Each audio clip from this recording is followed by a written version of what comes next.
It's morning already? Oh, Paimon still needs more sleep. Huh?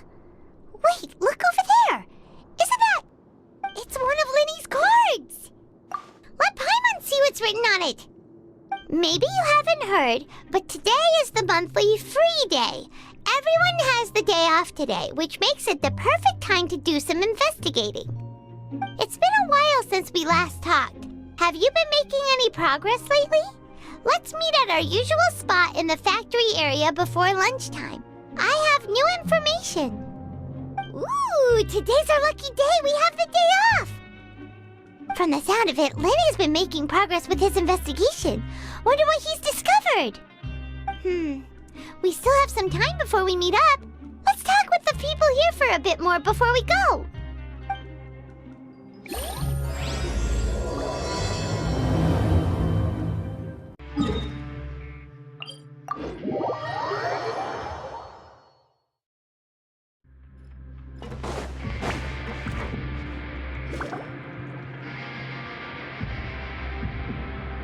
Look, there are some people talking over there. Let's listen in on the conversation.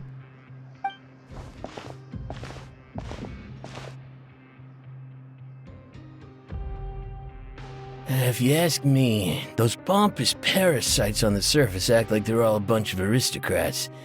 Do any of them give half a hoot about a bunch of dogs like us? Hey, speak for yourself, mate. I'm no dog. Oh, you think you're special or something? If you're here, then you're just a convict like the rest of us. I've heard that even if you're released after serving your sentence, going back to life on the surface ain't any better. Once a criminal, always a criminal. We're marked for life. I don't buy that. Hey, how cool would it be if the whole world was destroyed by a giant flood and everyone had to start over from nothing? What kind of filthy bilgewater are you spewing? I have family up there. You best shut your sewer hole with talk like that. Listen, things ain't so great on the surface, but who says that you have to leave? I've heard that you can still stay here and work even after you've served your sentence. Not bad if you ask me. Who wants to live in the ruddy overworld anyway? And what makes you think they want to hire someone like you? It's one of the great mysteries of the universe, how someone as useless as you is so confident. Whoa. Sounds like they're really unhappy about the overworld. Speaking of which, Paimon never heard anyone use the words overworld or underworld when we were living up there. Is it only something the inmates down here say? That's true.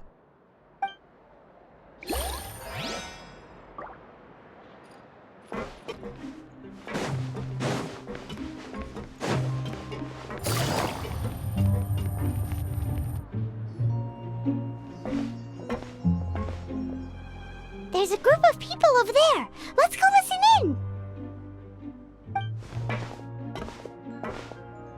So I said, that's not a faucet. Hey, who are you two? Why'd you come over all of a sudden? Oh, sorry for eavesdropping. Sounds like you were talking about something private. What's the matter? They're just looking to join in on our fun, that's all.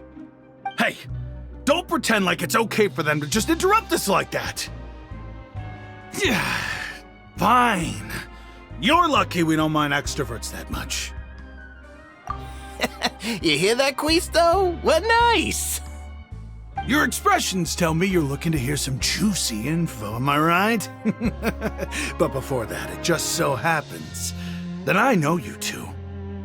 Really? Are we that famous?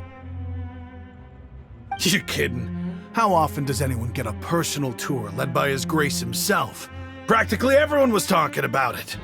Word has it that you also caused quite the kerfuffle. A little mistake, huh? I like the way you put it. You see, people with a good attitude can join our group anytime, unlike some of the others here. Your group? I'm Quisto, and this is Lavaroon. People usually call us the Bombshell Bros, but don't worry, we're not playing with bombs or anything.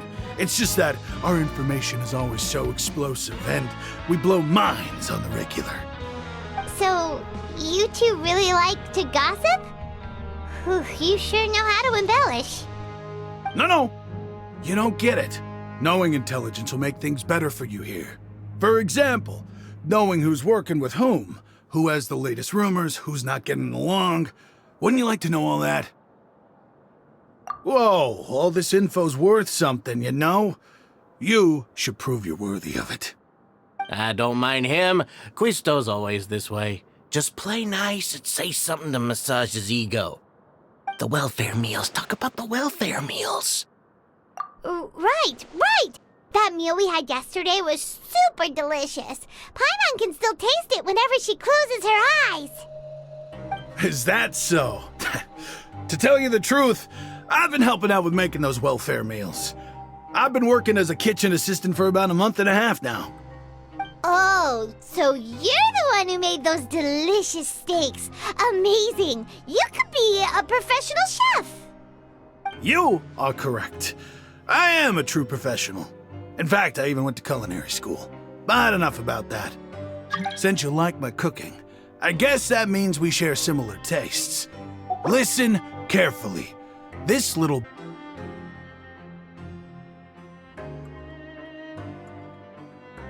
Listen, kids. The power structure within the fortress is quite complicated. The overworlders couldn't care less about us down here. We're basically dogs to them. You've already met the one person here you should never cross, the Duke, Risley. He knows more than you think. And if he doesn't care about something, then he often doesn't bother dealing with it. Those who have the Duke's attention get all kinds of special perks, even better treatment in the infirmary. I know who you mean. It's that Jurier character, right? I don't think there's anything useful about him at all. Why does he visit the infirmary practically every day? Is it normal for anyone to be going in and out of there so often? If you ask me, he's just faking it to get out of work. But did you know that Jurier was a talented researcher from the Fontaine Research Institute before he came here? There's no denying that. I don't care if he was a researcher that could turn dirt into Mora. Once you're in the fortress of Meripede, you're just another inmate like everybody else.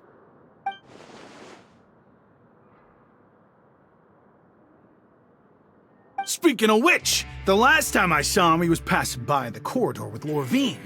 I also heard they started arguing in the library and got into a fight, right? Guess that's just how terrible of a guy he is. You mean he hit a woman? Wow, I never imagined he was that bad.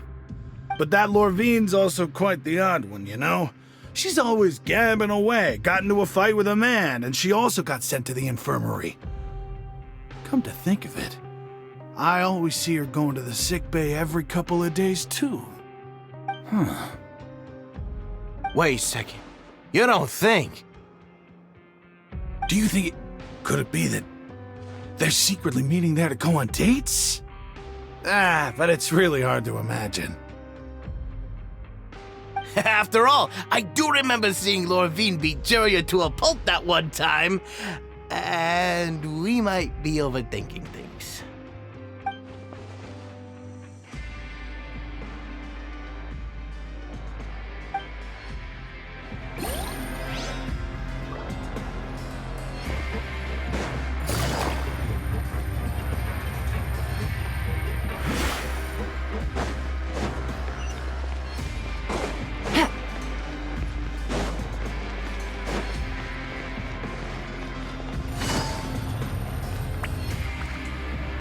Hey, you over there?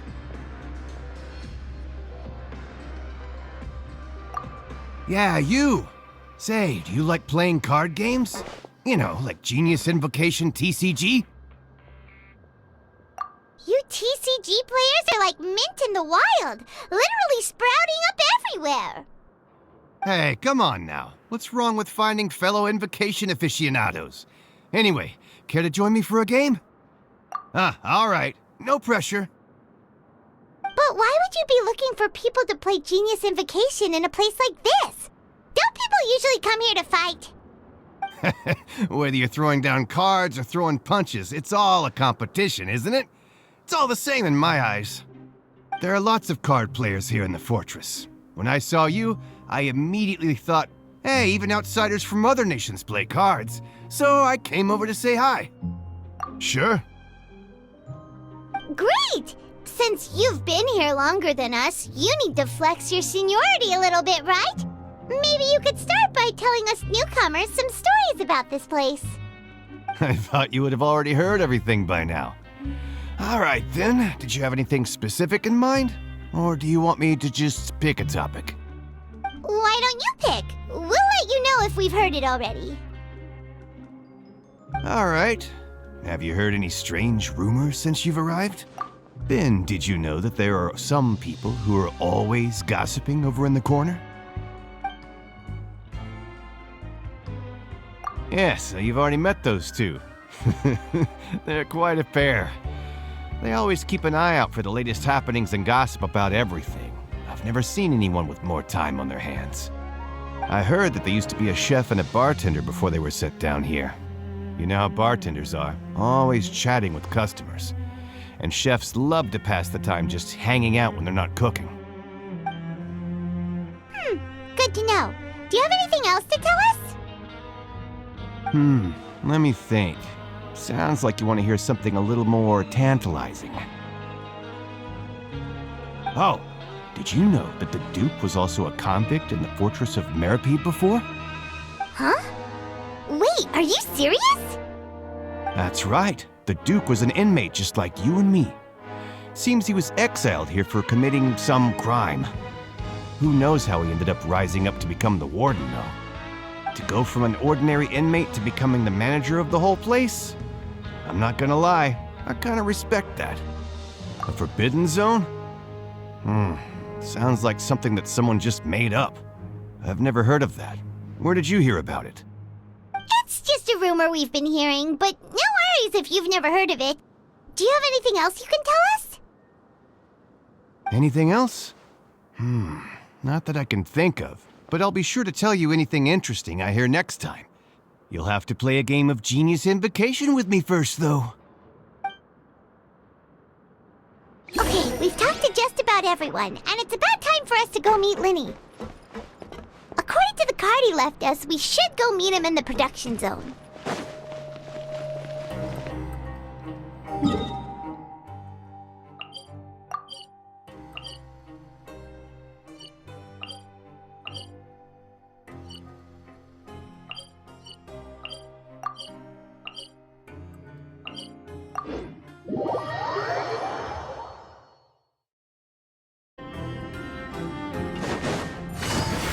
Take it easy.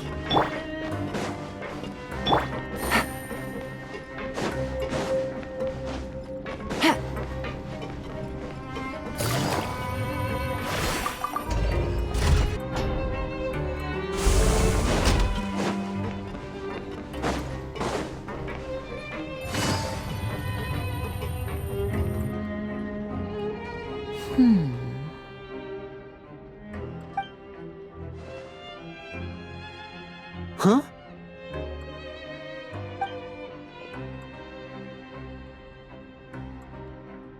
That look in your eyes. You found something? Hey, this is no time to be modest. Just tell him we found a boatload of information. Oh, as expected of the legendary duo, you have my full and undivided attention.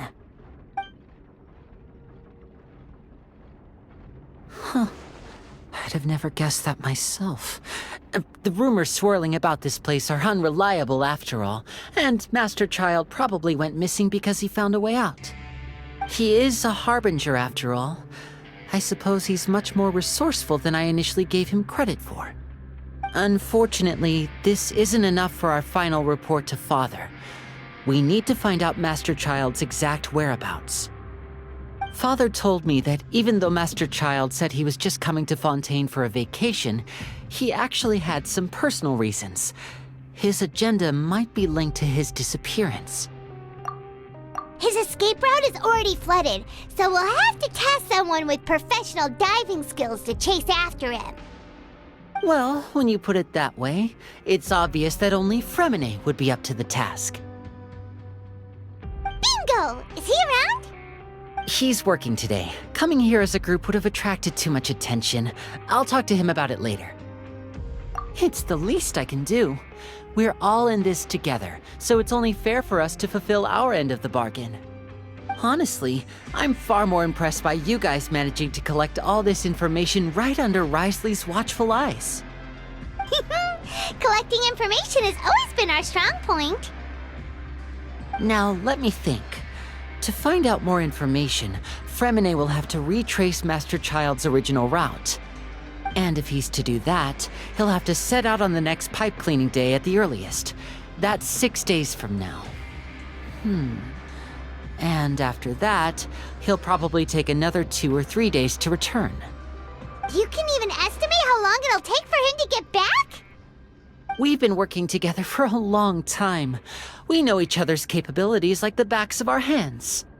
Traveler, what say you to meeting here 9 days from now? We'll be able to pick up Fremine while we're at it, too. Oh, and there's just one last thing we'd like your help with. Though we can just sit back and wait for Fremine's report on Master Child's whereabouts, we still need to make more progress on the investigation of the Forbidden Zone. Fremine's no master of disguise. Lynette's still working on getting intel from the other areas, and I'll need to spend some time helping Fremine prepare for his diving mission. So, you are the only ones we can count on. What do you want us to do? Will it be hard? Well, I won't call it easy per se, but I think you'll be able to pull it off. Listen carefully. You'll need to find an excuse to get into the infirmary and investigate the room and environs. You've mentioned several sketchy-looking people always meeting at the infirmary earlier, so it probably has something to do with the secret we're hoping to uncover. You've already met the head nurse, so she'll be less suspicious of you. Investigate the internal structure of the infirmary and any active dealings within, and pass those on to me alongside anything else you're able to discover. But also, there's no need to take risks. Don't forget, safety always comes first. My apologies. I just started rambling out of habit. It was almost as if I was talking to my younger sister. But that's not a bad thing, right? All right, then we'll head out as soon as we finish our prep. Let's go our separate ways for now, then. Don't forget, we meet here again in 9 days. Stay safe.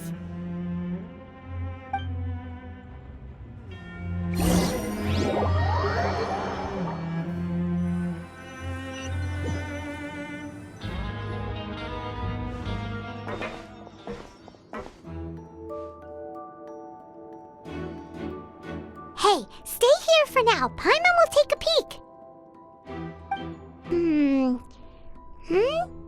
There seem to be several people inside.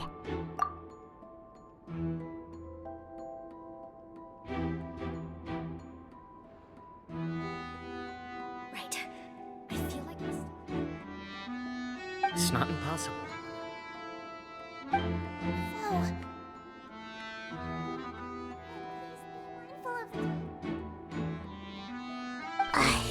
It's a bit hard to understand them from here, so why don't we just try to talk to them in person? Let's go as soon as you're ready.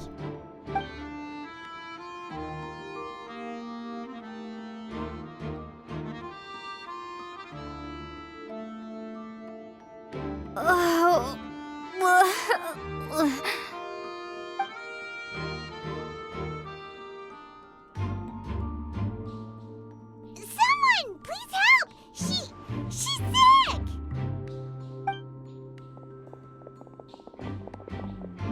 Whoa, are you okay? Oh my! What's wrong, little one? There's no need to panic. Take a deep breath before you begin. The traveler started complaining of a stomachache, and then nausea, and then collapsed onto the ground. Paimon doesn't know what to do. Freezing limbs, twitching fingers, and pale complexion. Could it be poison? Let me take a look. Please lie down over here. Don't worry, I'll get you to the bed safely. Here, hold on to my shoulder and walk slowly.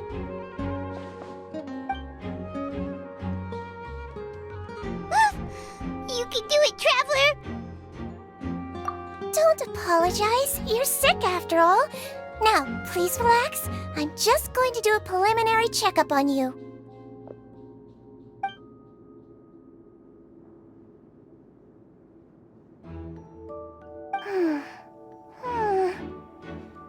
I see now. My checkup has confirmed that she's not in any mortal danger. That's our worst fear out of the way. Eh?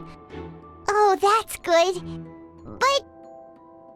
I'll continue my diagnosis of the patient now. Please, relax and take a deep breath.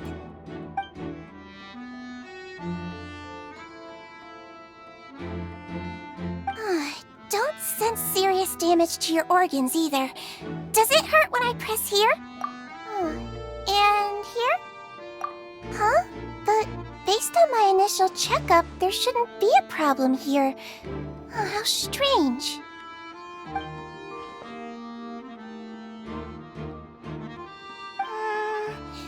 What about here? Does this hurt? Oh, I understand. So that's what it is. I think you just ate something that disagreed with you. That's all. Nothing too serious. Outside of a pretty bad stomachache when it decides to act up. So that's what it is. Thank goodness it's not anything more serious. And there have been other inmates complaining about the food recently. I'll inform our head chef, Mr. Woolsey, of this problem as soon as possible. Congratulations! The health risk is incredibly low, so you should recover within a couple days. Why don't you take a rest here while I go get some medicine for you? Miss Levine, I'll have to trouble you to help me look after this new patient while I'm gone. Very well. And she hopped away just like that.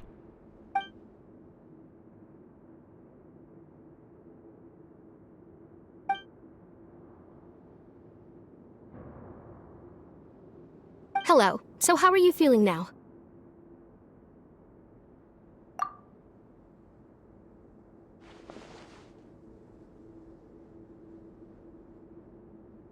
Her stomach aches really bad. She was stumbling about the whole way here, so Paimon's really worried. If Miss Sijuin says it's not a serious problem, then there's no need to worry. She's the best medic we've got down here. But it also looks like she's the only medic you've got down here. Well, that's true.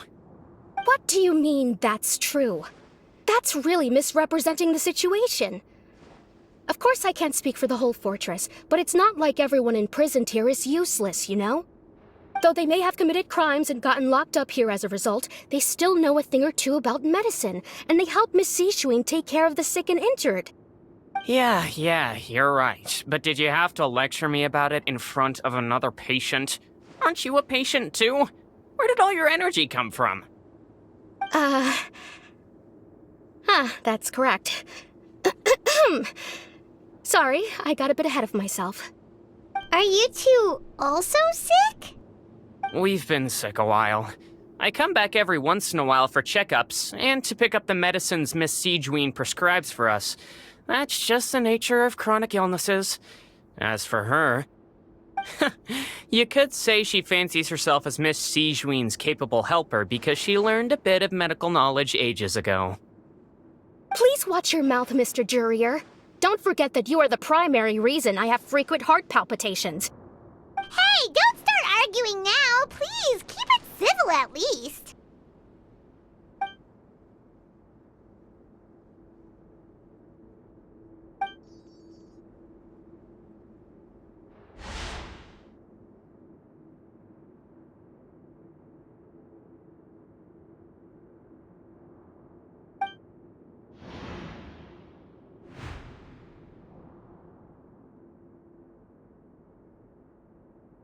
Hey! There's no need to fight! Everyone will be released someday, so there's no need to argue over silly things like this! But... Release. It's way too early for us to even think about that. And who the heck knows if we'd even be able to continue our previous lives?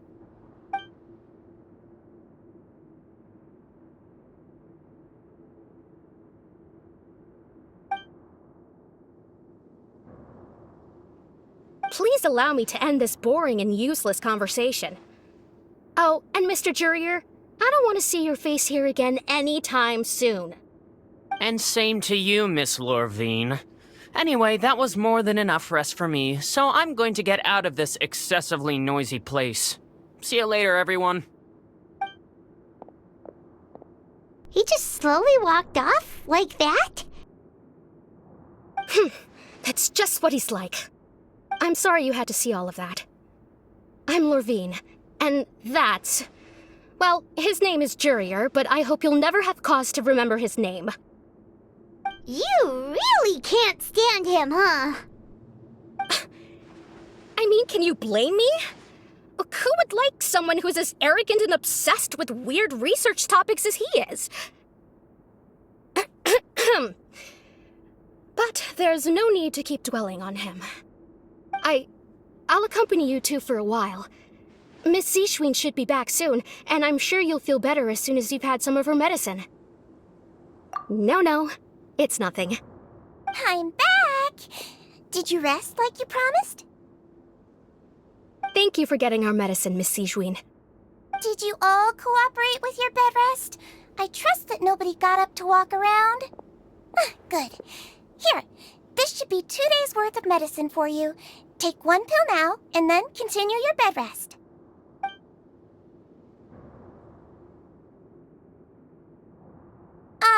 Miss Lorvine, I left in a bit of a hurry just now.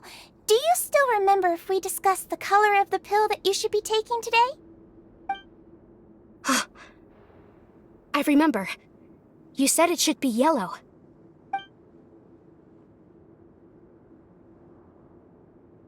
Yellow, huh? I understand. These are yours. Please, make sure to go to bed early after taking them tonight. You'll benefit from a good night's sleep. All right, then I'll also be on my way now. I hope you feel better soon, too. See ya! I'm going to fill out your medical record now. You're widely known as the Traveler, right? I just want to double-check a few details, if that's all right with you. Those two made quite the commotion just now, so why don't we let the Traveler rest? Paimon can answer the questions instead. So her primary symptoms are abdominal pain, with secondary symptoms of nausea. Is there anything else? That's it. All right then. Is there anything we should know besides to take the meds?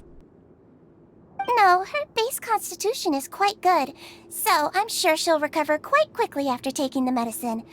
Please, make sure to stick to bland or less stimulating foods. And don't stay up too late at night. Got it. Paimon will hold the Traveler to that for sure.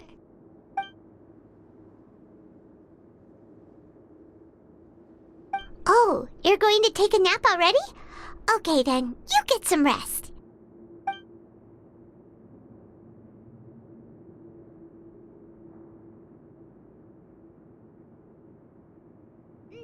We've been to lots of places together. She may look a bit under the weather now, but she's actually super strong.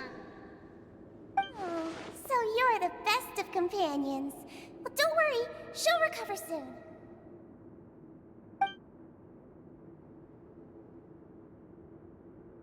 You're awake. How do you feel? You slept for a really long time, but we never left. Well, now you can go back without a worry in the world. Remember to take the meds regularly, and don't forget, bland foods. Thank you, Miss Zichuan.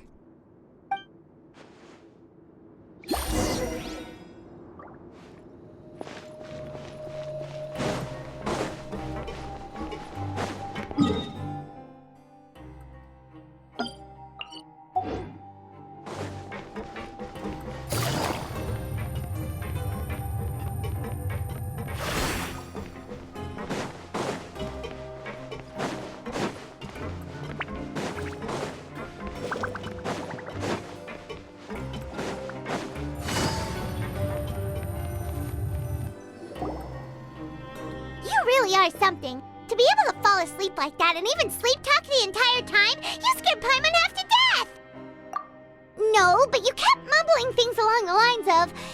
Paimon, don't take my grilled fish and put down the Adeptus Temptation now!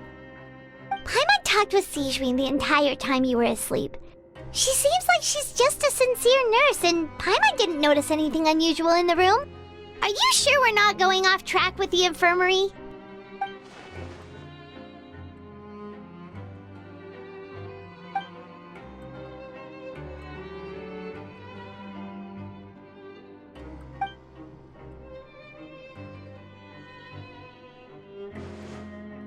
Whoa! You really are super thorough! All those tiny little suspicious things that Paimon didn't even pick up on! We've gotta get the info to Linny!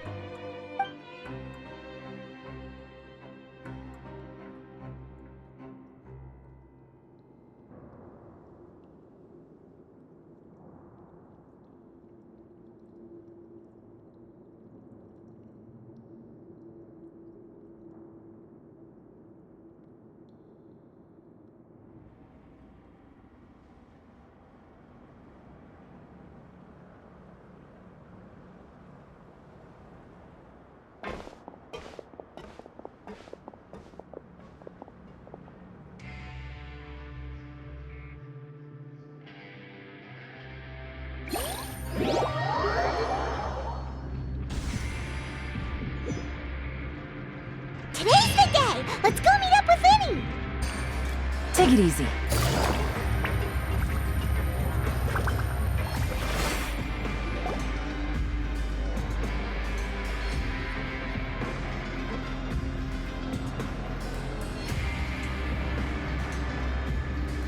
Oh! Hmm?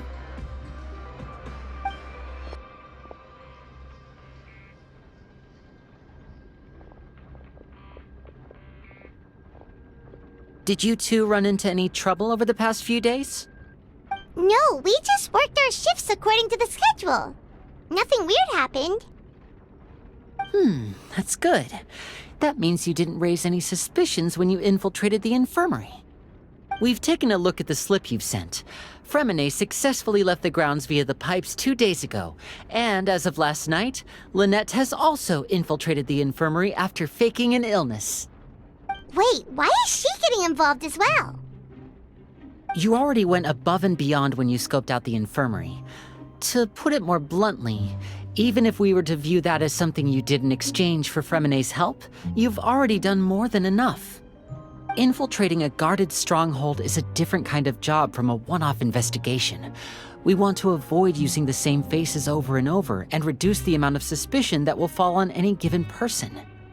Lynette also felt like you have already taken the first step for us, so she should be the one to finish the job. So that's what Lynette thinks. Oh, Paimon hopes everything's going well for her. Then, let's go check on Lynette before Fremine returns. If everything went well, then she should be wrapping up her investigation right about now. Is now really a good time to go over? According to my observations, Sigewinne always spends around half an hour away from the infirmary right before lunch. Lynette knows this as well, so this should be a good time to meet up with her. Also, I'm her brother, remember? It's only natural for an older brother to care about his younger sister's well-being. Okay, then let's head over right away!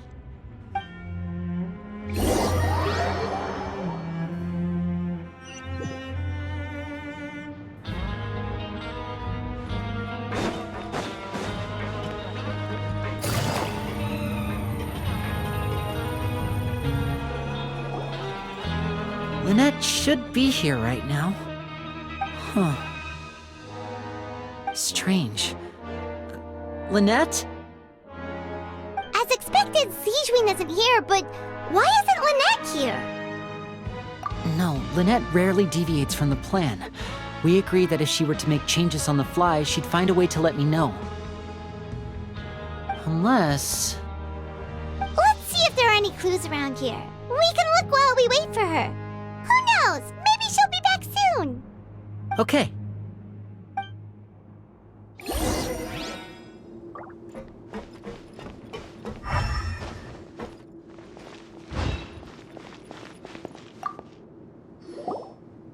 Ah, this is it! We saw it before! Wait, this thing? It doesn't look like it's been disguised that well.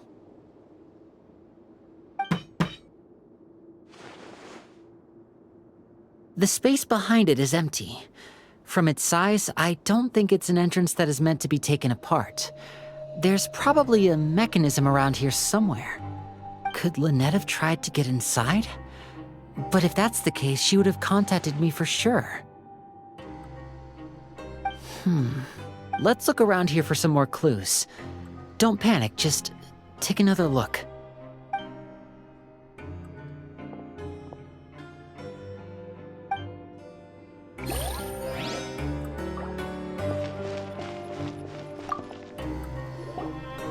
None of the beds have any signs of having been slept in, except that one over there. That's the one Lynette must have used, right? You said she was pretending to be sick. She would have said her migraine was having a particularly bad flare-up. Generally speaking, the head nurse would then ask her to lie down and rest while she left to retrieve the medication.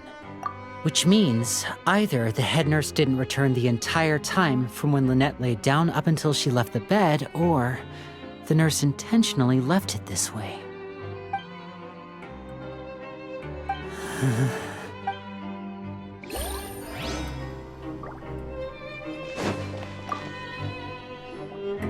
There are some books here and a few files. They all look like medical records. Advanced nursing, how to raise the spirit of your patients, a quick guide to the psychology of emotions, and the meaning of laughter. These sure are some interesting books. Who knew Sijuin would be interested in these kinds of things? She even has books on understanding people's motivations and feelings. Is it because she's a Melusine? Or does she have a need to understand her patient's emotional state? Seems quite normal to me. These are skills that would come in handy for a nurse from time to time.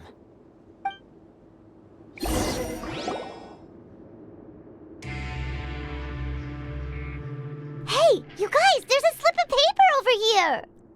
A slip of paper? It's right over here, and there's a bunch written on it too. It reads, "Out of respect for your usual practices, I'll use a piece of paper or card as the medium to pass on my message. You may consider this as me giving you my best regards." This is... Is that all? The back. This is... Show me! Now! That look on your face. Paimon's reading it now. Would you care to guess where Miss Lynette of the Fatui could be right now? No. Could she have... Is she already... Wriothesley. Did he deliberately leave the infirmary unguarded to use it as bait? Wait, you mean he was aware of our goals from the very beginning? But why? We didn't run into any trouble last time, and he also never reached out to us since. Yes, that is a crucial question. Wriothesley, he doesn't do anything without a clear goal or reason. So this means he had no concerns about your activities from the very beginning. You're not from the same camp as us. You were sent down here by Nervulet, so you have no conflict of interest with Wriothesley. We're a completely different story, though. I'd like to know that, too. Why did he only go after her? Don't panic. Just think everything over. I have to stay calm. This is not like what happened last time. The situation's different now. Wait, you're right. Wait, but that means... the fact that Fremine was able to leave the grounds... Could Wriothesley have let him go as well? But what does he gain by letting Fremine leave like that?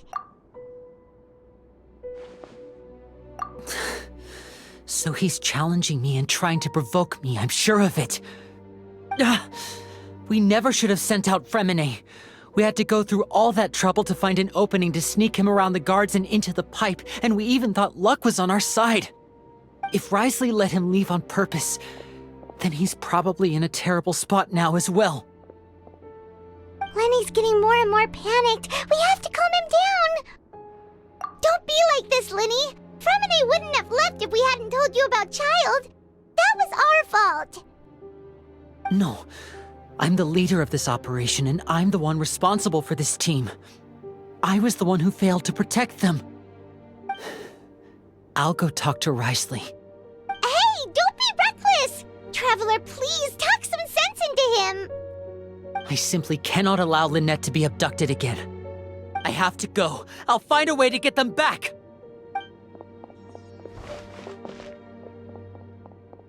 He's rushed out the door! After him!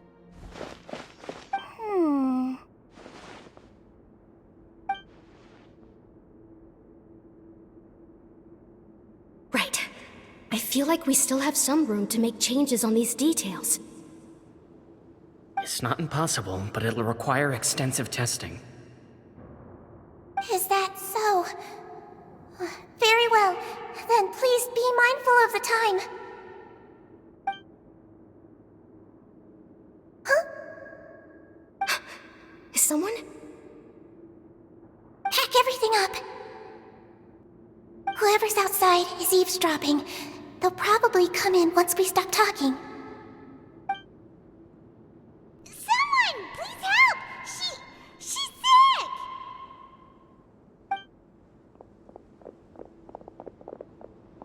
Whoa, are you okay? These two. As expected, they've already found this place. Oh, they are quite sharp. What a delightful turn of events. I like smart people, but I also like playing dumb. I like the feeling of being trusted. Oh my! What's wrong, little one? There's no need to panic. Take a deep breath before you begin. Being able to read human expressions is quite the useful skill. Wait! It's no use. We have to catch up to him. He's already out of sight. How is he so fast? Let's go head him off at Risley's office.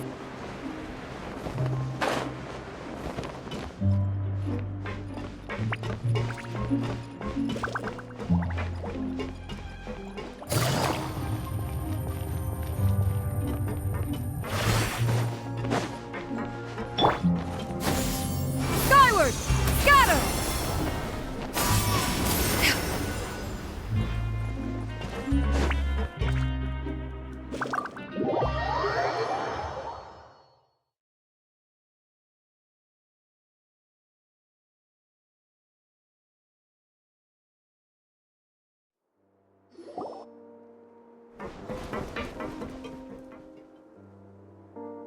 Come out and face me, Risley! Aren't we at an administrative office space? Why don't you at least try to follow even a couple rules from the fortress's indoor management regulations? What did you do to my sister? I ran into the young miss at the infirmary. I'd heard that she was suffering from quite the migraine, so I decided to invite her over for a cup of tea. I do have some teas in my collection that can work wonders against such an illness. Stop joking around!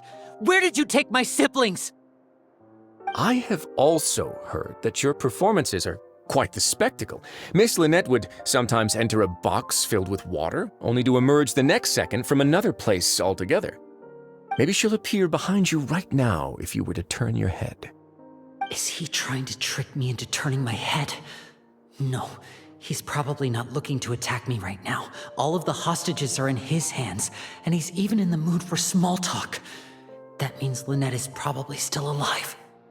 You knew we were investigating the infirmary from the start, so you deliberately aroused the Traveler's suspicions and baited us into continuing our investigation, just so that you'd be able to kidnap Lynette.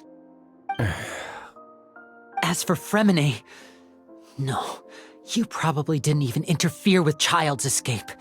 You let him go, so you could purge the Fatui members that we had planted into your ranks. There was no need to do so. The Fortress of Meripede is a pretty pleasant place. Most people enjoy their lives here. The only ones who act differently are those with personal agendas. It was quite easy to identify your colleagues. You removed our original members and spread the news of Child's escape so Father would assign our team to come down and investigate. Fremine has also fallen into your hands, right? If you're oh so omnipotent and so in control, why would you need hostages? One correction. Lynette is in my hands right now, but Fremine is not. He's not. What do you really want? Lenny! Oh, wonderful. Everyone is here, so I'll only need to say this once. Thank you so much for cooperating with me. Eager and to the point, I see. Alas, only Miss Lynette is currently having a cup of the fortress's finest tea. Although, as per your original plan, Mr. Fremine should also have returned to the fortress by now. But he has neither shown up within my gates, nor has he been taken into any kind of custody. So where do you think he may be right now? Wait, you can't mean... You locked him outside in the sea? I closed the fortress's gate to the outside world. That's all. Fremine's a star diver, so he should be fine, right? No, we're still here, so he definitely tried to find a way to come back for us. So we can't assume he might have made a break for the surface. But why would I do this, you may be asking? To have an audience with you, of course. My intel tells me that Mr. Linney is a great magician, so it's only natural for me to want to have some cards of my own when it comes to negotiating. Besides, I do recall you mentioning to Miss Lynette that you've always wanted to have a face-to-face meeting with the Lord of the Fortress of Meripede, regardless of whether it was in a personal or a professional capacity. Well, you got your wish. So, you've been keeping tabs on us before we even set foot in the fortress. Some of my folks just happened to hear a thing or two, that's all. In any case, I will be straight with you.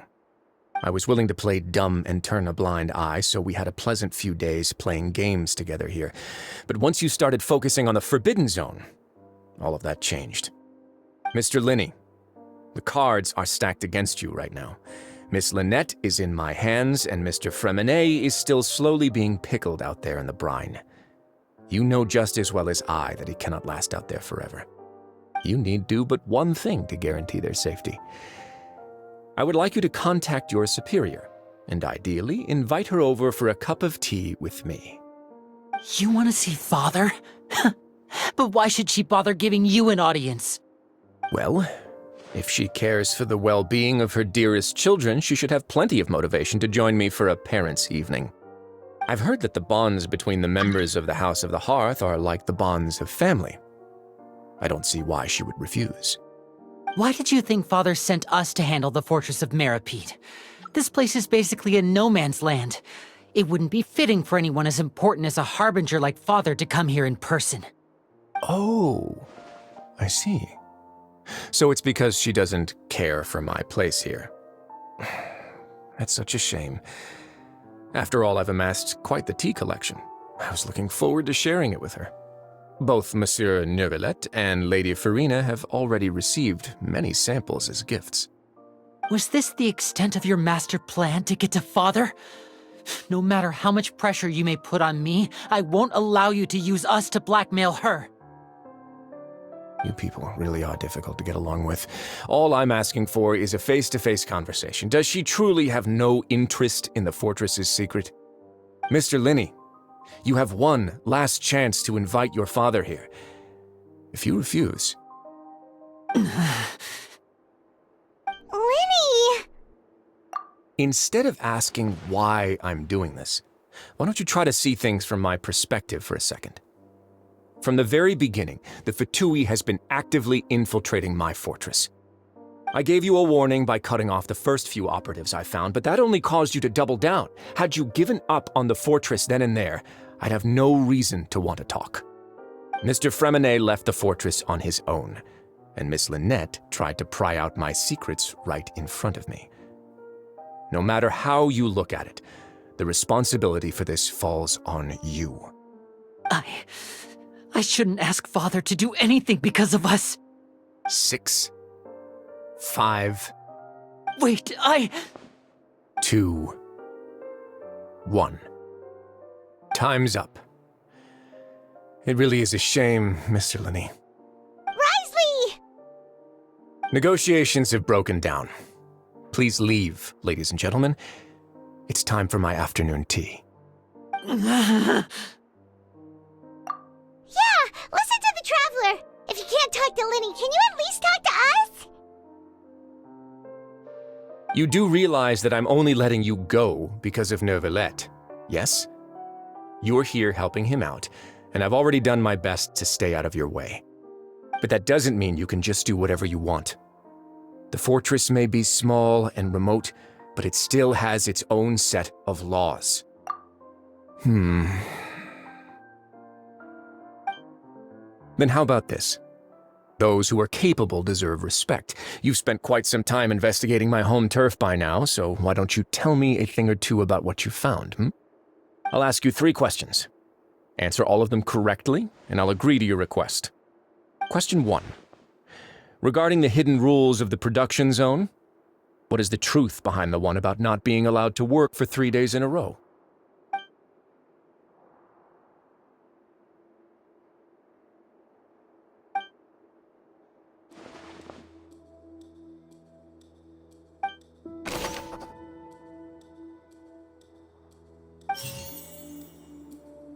I've been told that the infirmary is always empty for the half hour just before lunch. But the Fonta promoter has been struggling because he doesn't recognize the real value of coupons. We often see Miss Sijuin observing the prisoners at work near the production zone. Fonta's internal reports suggest that they're starting a new trial of an unnamed and The research note said that the Melusine race perceives the world very differently from humans. According to Collins, the Pancration tournament only took place because I've been told that the infirmary is always empty for the half hour. The Fonta promoter has been struggling because he doesn't recognize the real value of coupons. Meanwhile, we often see Miss Sijuin observing the prisoners at work near the production zone. It seems like she can perceive the general state of a person's health. Fonta's internal reports suggest that they're starting a new trial of an unnamed and unpackaged product. The research note said that the Melusine race perceives the world very differently from... According to Collins, the Pancration tournament only took place because the Fonta company sponsored it. We often see Miss Sijuin observing the prisoners at work near the production. The Fonta promoter has been struggling because he doesn't recognize the real value of coupons. Meanwhile,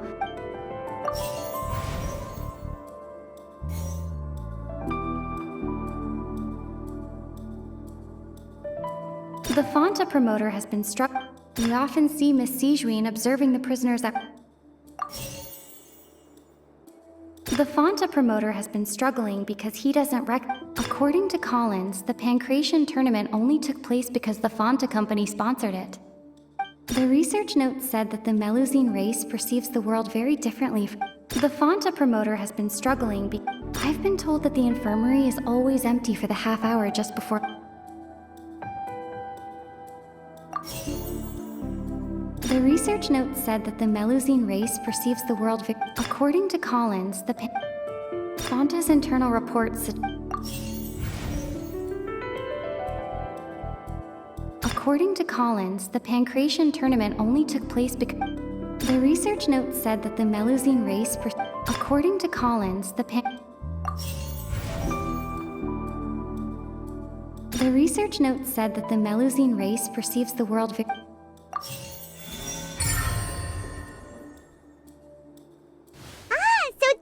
Going on. Paimon understands it now. Who would have guessed? The hidden rule of the production zone. People are not supposed to work 3 days in a row, and if they do, they'll get strange meat in their welfare meal. At first, we thought this strange meat must have something to do with the people who disappeared, but in reality, they were all prepared by Sijuin, the head nurse. She often visits the production zone to observe the workers' health and makes a note of anyone who has worn themselves out after 3 full days of work. Out of her sense of duty as the head nurse, as well as her genuine concern for the workers' health, Sijuin visits the cafeteria right before lunch and cooks an extra dish for those who can use the stamina boost. Sigewinne has only the best intentions with her surprise gift and doesn't want anyone to find out about what she does. However, unfortunately, Melusines as a race perceive the world differently from humans, and their sense of aesthetics is even more alien to us. The recipients of her lovingly prepared special meals cannot taste the care within and usually just freak out. Are we on the right track? Not bad. You've uncovered Sigewinne's secret and even guessed her intentions correctly as well. It's nice to know that her efforts have not gone unacknowledged. All right, now for my next question. There are also some hidden rules in the Pancration Ring, including the one that you're not allowed to support both sides of a fight. Why is that?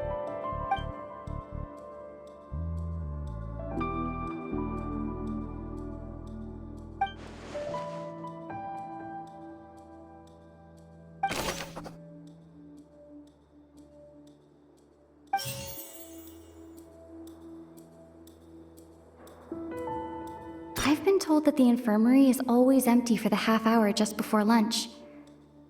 But what could Fonta's internal reports suggest that they're starting a new trial of an unnamed and unpackaged product. We often see Miss Sigewinne observing the prisoners at work near the Fonta promoter has been struggling because he doesn't recognize the real value of coupons. Meanwhile, the research note said that the Melusine... According to Collins, the Pancration tournament only took place because the Fonta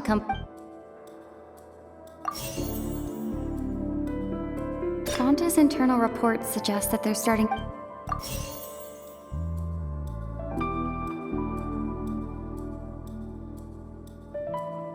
The Fonta promoter has been struggling because he does...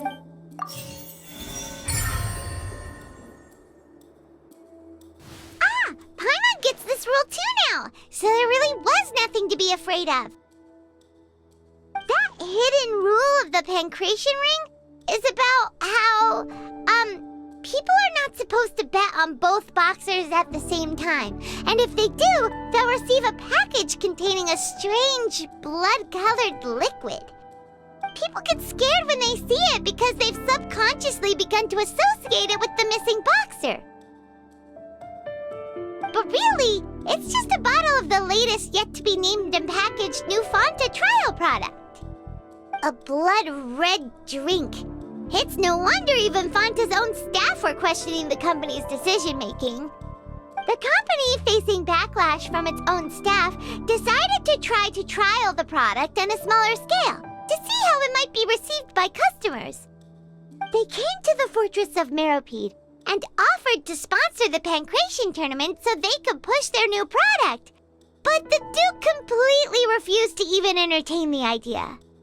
The Duke, knowing how valuable coupons are in the fortress, knew that only total idiots who didn't understand their true value would bother buying a Fonta product here. And so, only those who proved their stupidity by being dumb enough to bet on two opposing sides of the same match were selected to receive the drinks. I acknowledge the effort you've put into bringing the truth of this mystery to light. Although, based on your description, that Fonta promoter is a bit too careless with his words, I may just reconsider my collaboration with the company. All right, and here's the final question. What's the secret behind our head nurse and all of her patients in the infirmary? Stop your cruel and pointless games, Risley! You know that we haven't finished our investigation, so there's no way we can answer the last question! The thought of sparing Lynette and Fremine never even crossed your mind! You'll pay for this! Ah! Lenny, are you alright? Oh, close one. I owe you, Sigewinne. That was a fantastic shot. It was nothing, Your Grace. Sigewinne? Though this gun may look like a toy, it's actually fully functional, as I just demonstrated. Sigewinne... You... Not at all. I am merely a resident of the fortress, and thus protecting it is my duty. When Monsieur Nervulette asked me to come here, he told me that my job would be to take care of the well-being of everyone here. I am merely discharging my duties. But if you mean what you just said, then isn't Linny someone you should be looking after as well? Isn't he a resident here just like the rest of us? But I really am just doing what Monsieur Nervulette told me to do. Everything I did, I've done to protect them. Had I not, they would be in far more dire straits right now. His Grace knows it too, right? Your Grace? Mind proving my innocence to them? My dear Sigewinne, whatever shall I do with you? Would it have killed you to just wait another minute or two? Well, it's nearly time after all. The way you do things can be truly frustrating sometimes, Your Grace. I figured I should try to talk some sense into you. What are you talking about? What time? Take me if you want. Let them go. How touching. Can you just give me one more minute? Don't be like that, Your Grace. All right, everyone, calm down. 2 more visitors will be arriving any time now. I'll go get a cup of tea. Miss Sigewinne, I leave Miss Lynette in your care. You... I believe I hear footsteps.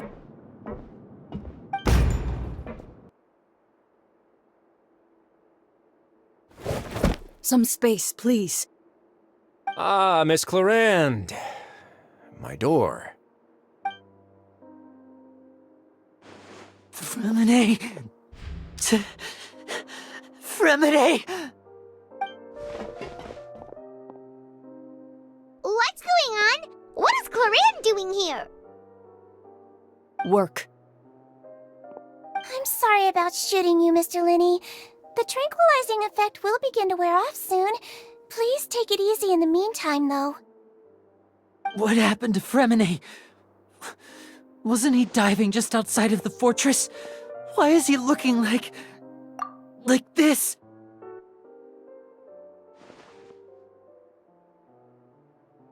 A flushed face, an accelerated pulse.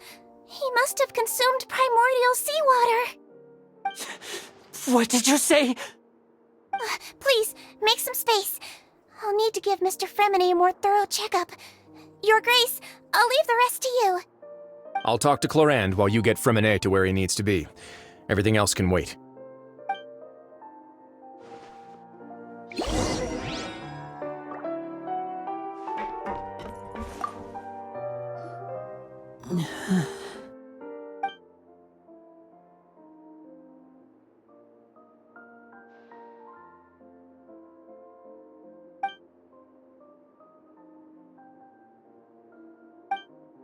How is he? These symptoms are probably caused by an acute ingestion of a large amount of primordial seawater. Still, his condition is not critical. Of course, it would be best if he stayed for further observation. Let's leave him here for now, and move him to the infirmary once he's recovered a bit more. Sorry. I am aware that the infirmary may not be your favorite place in the world at the moment. We do only have a single clinic in the fortress, however. Why would he ingest a large amount of primordial seawater after leaving the fortress? How could that possibly happen? Please, look after Mr. Fremine for the moment. I'll go fetch some medicine and a respirator. Oh, I'll bring Miss Lynette back with me. Where is she? How is she right now? Oh, she just took a nap in an empty room after I tranquilized her.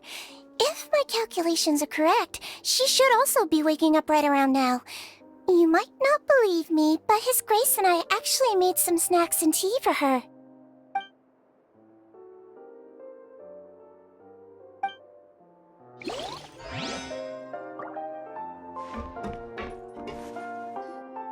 What's that look on your face? I thought I made good time on the way back. Oh, I'm just admiring your punctuality. Had you arrived just a few minutes later, Sigewinne may have been forced to shoot Mr. Linny again. How's the situation out there? The water has changed. It's pretty much as expected. The concentration of primordial seawater has increased significantly. I was only out there a short time, so it wasn't too bad. But if one were to stay for any significant amount of time... Well, you can see how that boy's doing. Where was he when you found him? The abandoned zone at the end of the pipes. A good distance into the water. Closer than I thought. He must have recognized it early on and tried desperately to swim back. Locking the door was necessary. I don't think we could have saved two. Well, I did try to convince him that I had my reasons. Never seems to work, though.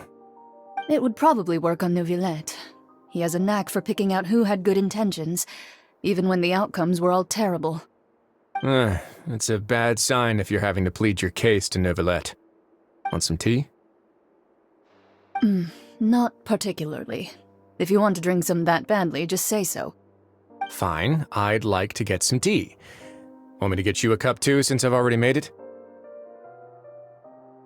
Might as well then, I suppose. Actually, do you have a towel? I would like to dry my hair.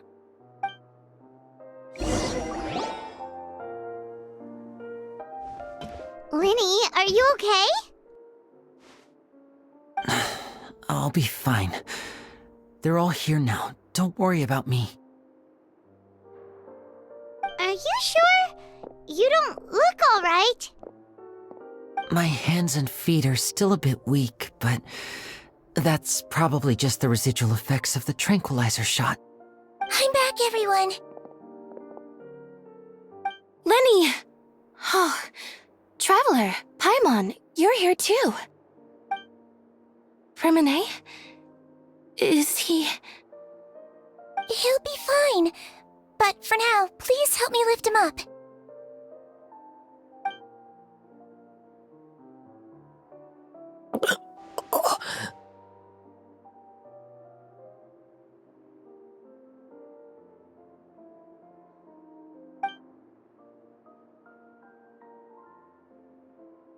His breathing's beginning to slow down. Give me a hand and help me get him to the infirmary.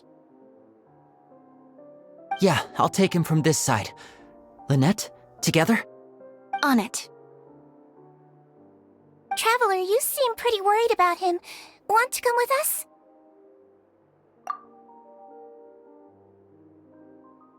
The Duke and Clarande are gone. They probably went to get some tea. The Duke will explain the truth in just a bit. Miss Clarande will need a break, since she only just returned from rescuing Freminet out of the sea.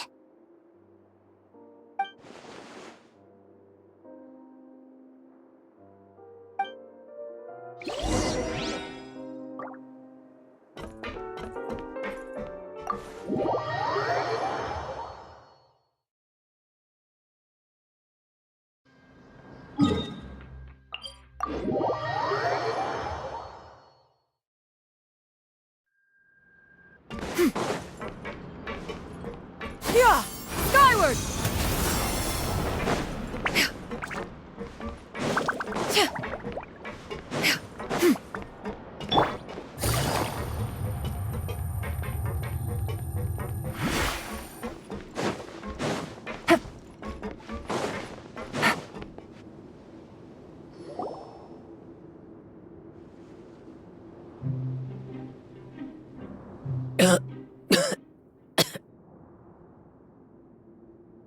He's awake.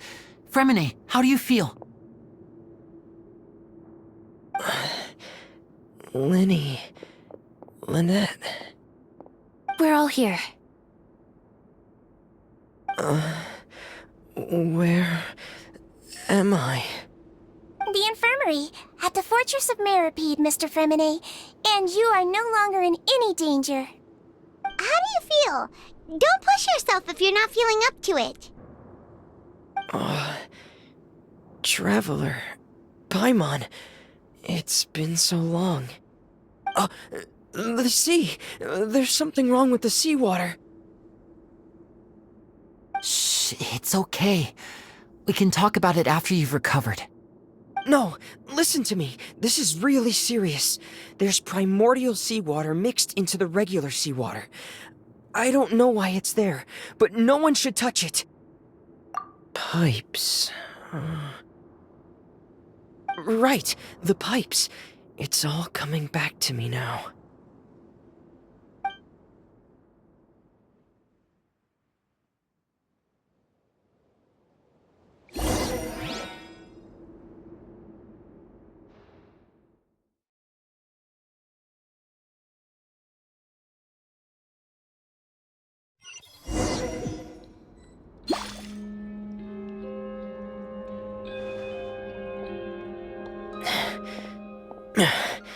I'm in.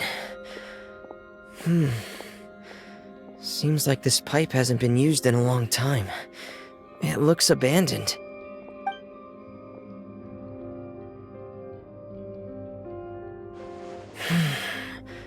Where could Master Child be?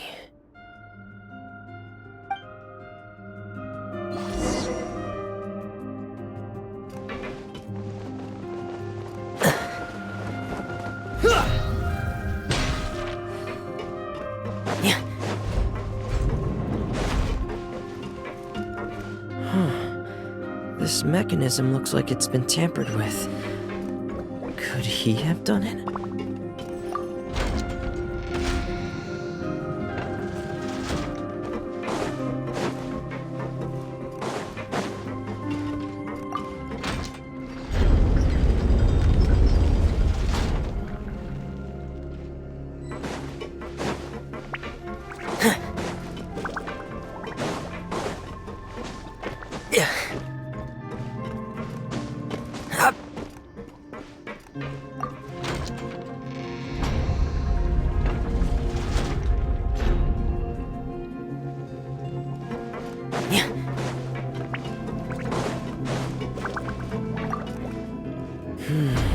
It's getting stuck on something. Seems like I'll have to avoid those obstacles while I turn it.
This is where the water starts. Okay. Master Child probably dived into the water. I'll go take a look as well.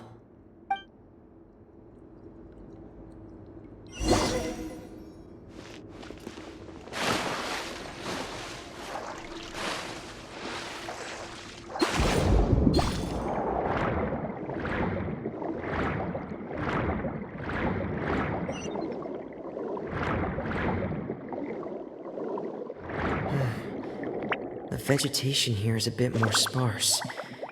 These traces aren't natural. A person must have left them, and recently. I should be... Oh, there are traces here too. I need to keep going. Huh? The traces are gone.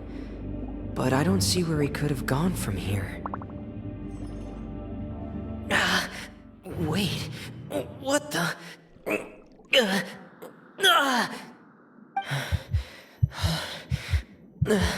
My heart is racing, and it's getting harder and harder to breathe.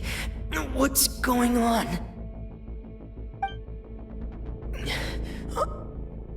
no good.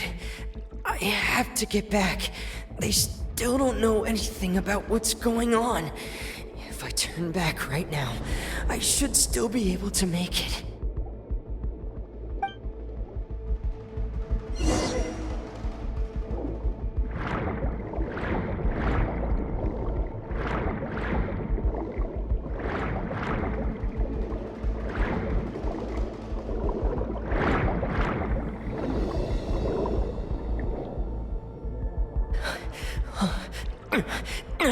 I can't die here.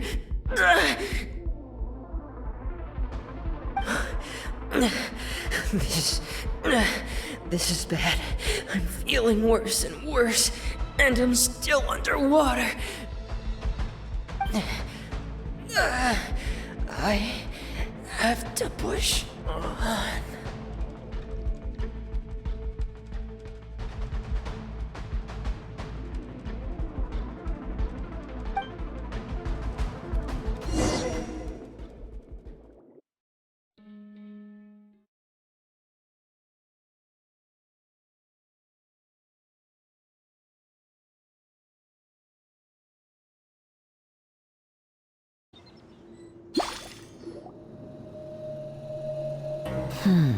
So, in other words, the trail you were following vanished, and you had no idea where Master Child could have gone, but there was also no obvious place for him to have disappeared to. That's right. I tried my best to swim back, but I had already put some distance between myself and the fortress, and I just couldn't find the strength to keep going. I probably passed out some time after that, and you know the rest. Miss Clarande brought you back, but we also don't know why she just suddenly appeared at the fortress, or why she went out to save you. Miss Clarande, you say? I must go thank her in person. You're still too weak, Fremine. You can go after you've had some more rest. Miss Lynette is right. I believe Miss Clarande will stay here as a guest for another few days, so there's no need to hurry. A guest? Then I can assume Risley was the one who invited her to come down here? You should ask His Grace about that. He'll be able to explain better than me. Yeah, it's about time he actually told us what's going on. Wanna come with us, Lenny? No, please go on without me. I don't want to leave just yet. Lenny. The logical part of my brain is aware that we're safe right now, but I still can't bring myself to leave. Both of you are just in danger. Understood. Then let's just sit together for a while. In that case, I'll leave the infirmary to you. The Traveler and I are going to head out for now. As long as you stay in here, I don't think you'll be disturbed. Thank you.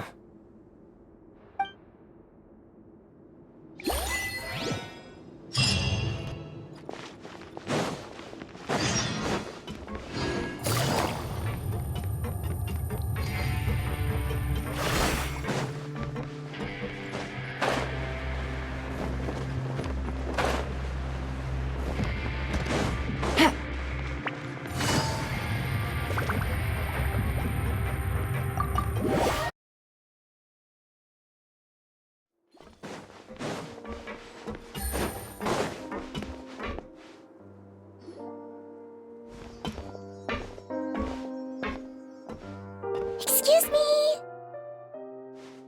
I take it Mr. Fremine's condition has stabilized? Of course! I wouldn't have left the infirmary otherwise. I've been expecting those two, but might I inquire as to the purpose of your visit, Miss Sidgeween? I wanted to check up on Miss Clarande. How are you feeling?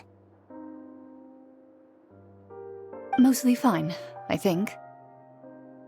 If you don't mind, I'd like to perform another quick physical exam. It'll just take a few minutes. All right. Thank you for looking out for me. I'll take my leave for now, then. Well, want to explain yourself, Risley? Of course, but I'm not partial to the word choice of explain. How about enlighten? Where should I begin? How about you start by asking me any questions you have? You can start with whichever one you'd like to get answered the most. Then Paimon will begin. Did you know about Lenny's goals from the very beginning? No. I just knew they were Fatui operatives sent to the fortress by the Knave. As for their specific goals, I only figured those out as you made progress on your investigation.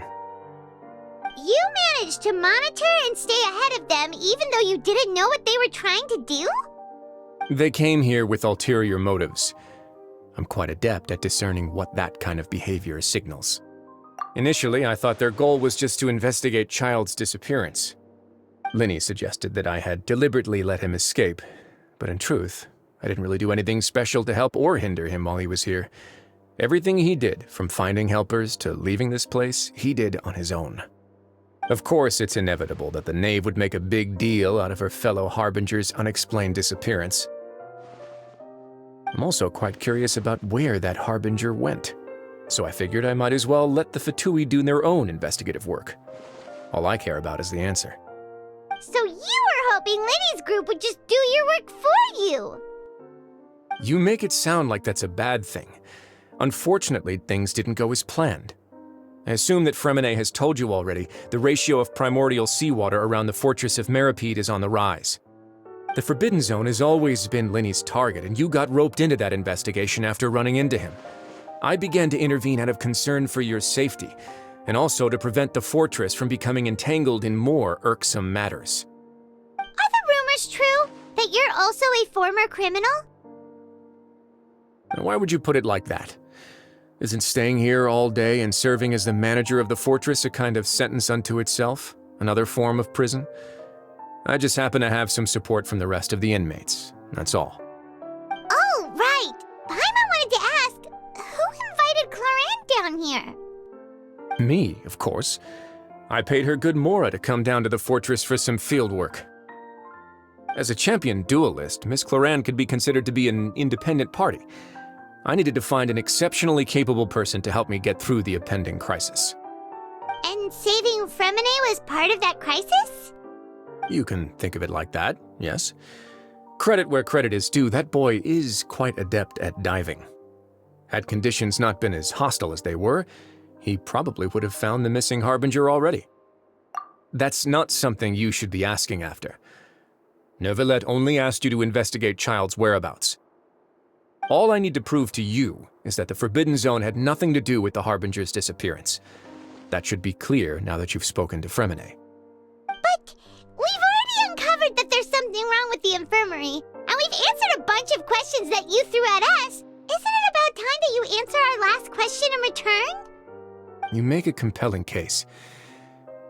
Do you really want to know the answer that badly? Yeah, Paimon really wants to know! Even if the truth may not be pleasant? Follow me.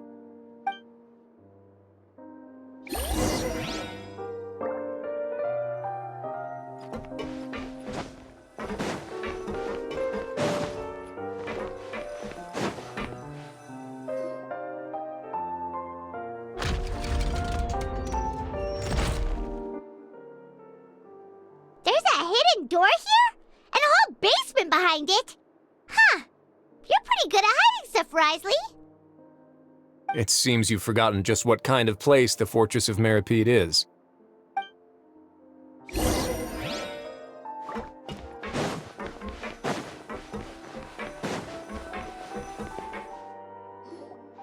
Stand on the central plate. Wait, is there a secret mechanism or... Whoa!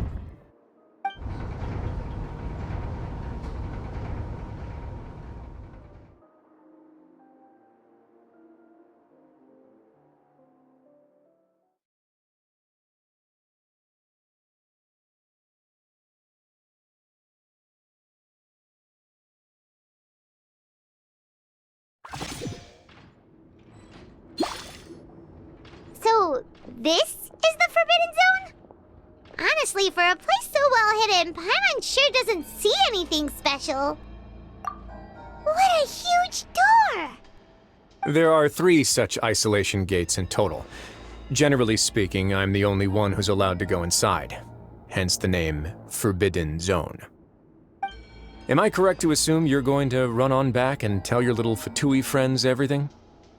Well, Paimon wasn't thinking of keeping anything from them. Well, I'd advise you wait until you've seen the whole truth of this place for yourself before deciding whether or not to tell them.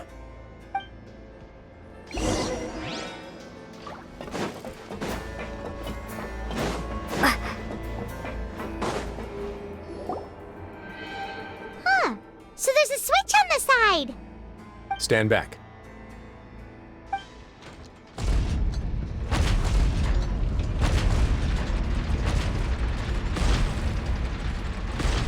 Whoa!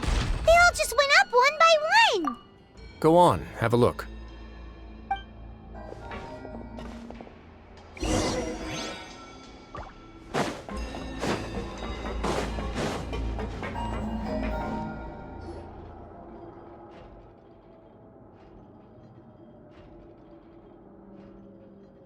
I've been interested in what lies beyond that gate ever since I assumed leadership of the Fortress of Meripede.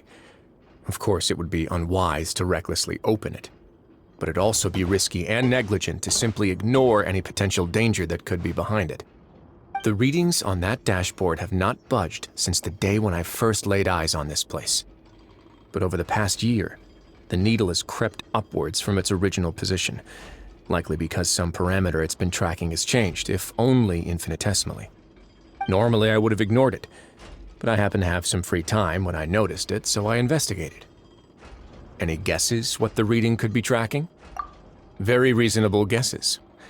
I've considered both of those as well. Unfortunately, our dashboard is tracking something less ordinary. The temperature should vary with weather and climate changes, so for something that rarely shifts, the water pressure is more likely. We ran a few tests to increase the pressure from the outside, but the readings didn't change at all. Later on, a few more possibilities occurred to me, such as a potential connection with the primordial sea. I began to make a few preparations based on that hypothesis. Over the past few days, the needle has moved again. With that and the symptoms that Fremine displayed after leaving the fortress, I can now confidently conclude that the readings represent the concentration of primordial seawater in the seawater nearby. The concentration of primordial seawater? But we're already under the sea! And that is precisely the problem. We're at the bottom of the sea, and now we're surrounded by toxic seawater. Somehow, primordial seawater got mixed in, and the concentration is steadily rising.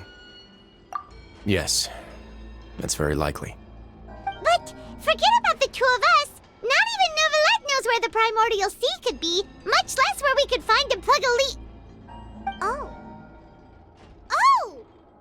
Seems like you've figured it out. I believe the primordial sea lies directly beneath this sluice gate. For some reason, the primordial seawater levels have risen significantly, and it's now very close to us. The indicators are now red. Although the gate still stands, some primordial seawater has already leaked out and mixed into the sea around us. If this continues, soon it will no longer be able to hold back the primordial sea at all. Yeah, you know what the legends say. If this place falls, then everyone in Fontaine will be turned into puddles in the span of a night. But that's just too weird! Why would the Fortress of Meripede be built right above a sluice gate for the primordial sea? Who built this place anyway? Your expression tells me you think this might be part of a vast, complicated conspiracy. To be honest, you might find the actual answer may be exceedingly boring. It's just that the secret of the Forbidden Zone had been long forgotten by the nation before I rediscovered it with my research. There's no single founder of the Fortress of Meripede in any traditional sense. What we know about its history has been left to us by the people who used to live here. When the previous Hydro Archon Egeria ruled the land, all convicted criminals from Fontaine were exiled. The people drove the criminals away like a wolf pack chasing away the banished. The criminals received no sympathy of any kind from the people. They were exiled to the desolate seaside, where they experienced only pain, struggle, and the bone-chilling cold. Some of them began to repent, and prayed to the Hydro Archon, asking if there was still anything they could do. The Hydro Archon took pity on them, and said, "You may go guard my secret, deep underneath the waves." And so, leaning on the power of the Hydro Archon, they gathered underneath the sea and began to build a fortress. They became a community down there in the deeps, and over the years helped it to grow. As the number of exiles increased, more and more people joined the community. When the first group of exiles died, they left the yet unfinished fortress to their successors. The Hydro Archon continued to lend her support, allowing the fortress and what it stood for to continue growing ever larger. Before long, this dark underwater fortress became the Sinner's only home. And with that, the people here stopped referring to the fortress as a prison. They saw themselves as repenting sinners who would regain their freedom once they had sufficiently redeemed themselves. But as time went on, people also realized that the fortress was a lonely place. Once they had gotten used to life here, they could no longer feel comfortable living in the overworld. Once they had finished serving their sentences, some people left and some others chose to stay. They'd find some idle position and let their withered souls fade away with the ancient secrets of the past. After many, many centuries, few people still remember the reason for the fortress's founding. Now they just see it as an integral pillar of Fontanian society, as the place where criminals deserve to be sent.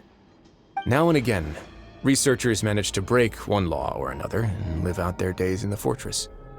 I learned all this from an elderly historian. Everyone else just thought he'd made it all up. But now you know every part of that history is true. Indeed. It's just as the prophecy says. If this gate fails, then everyone will be dissolved into the sea. To be frank, not really. But sadly, that hasn't stopped this prophecy from proving all too accurate. Prophecies are troublesome things. Just hearing one will create the first wave of panic. Seeing signs of it will bring about the second, and actually witnessing it in real time, the third. Let's go somewhere else. I want to show you something.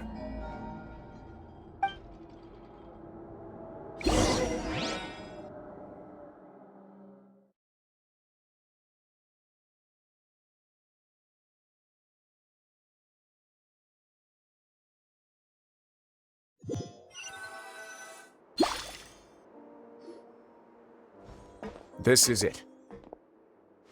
Your Grace, perfect timing. The results from our last round of experiments have... Wait, Jurier, he's not alone! Huh? Lorvine and Jurier? No need to panic, you two. I've already told them about our plan. What? After you warned us not to tell a single soul about any of this?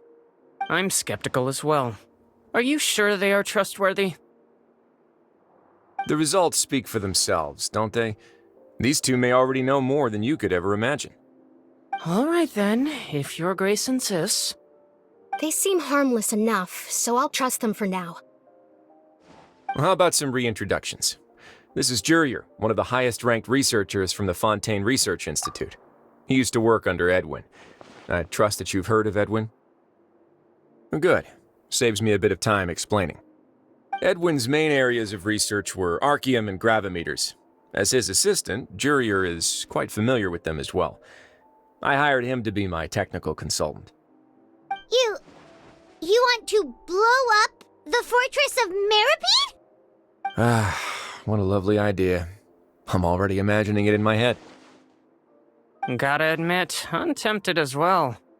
Guys, focus! Focus! That taskmaster over there is Miss Lorvine, and is also one of my technical consultants.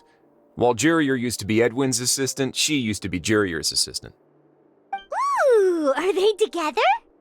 See, everyone keeps asking this question. Are you too sure you're not a couple and just using your work as a convenient cover? Your Grace, I am not in a relationship with this man.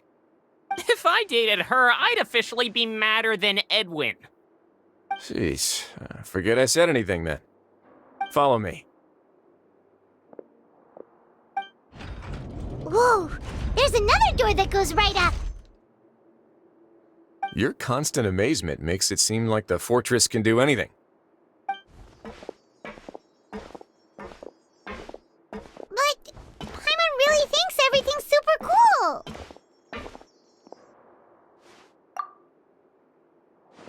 spice it up a bit.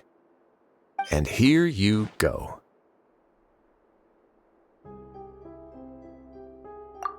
What a huge ship! This is also a production zone that Paimon's never seen before. What's going on? How much do you know about Fontainian history? Not much at all. Well, then maybe you haven't heard the story of ancient Lemuria. To give you a quick rundown, Fontaine used to be ruled by the Lemurian dynasty. According to legend, the Lemurian king Remus came to this land after being inspired by divine revelation and found the seer Sibila, who had taken on the form of a golden bee. Taking the golden bee with him and riding on a huge ship, the Fortuna, he created his nation above the surging waves. He called his nation Lemuria and used the Fortuna to incessantly search for new tribes and islands, calling on them to join his empire. There's a ship in this story too? Where there's water, there'll be ships. People believe that hope can always be found at the end of a voyage. Do you believe that too?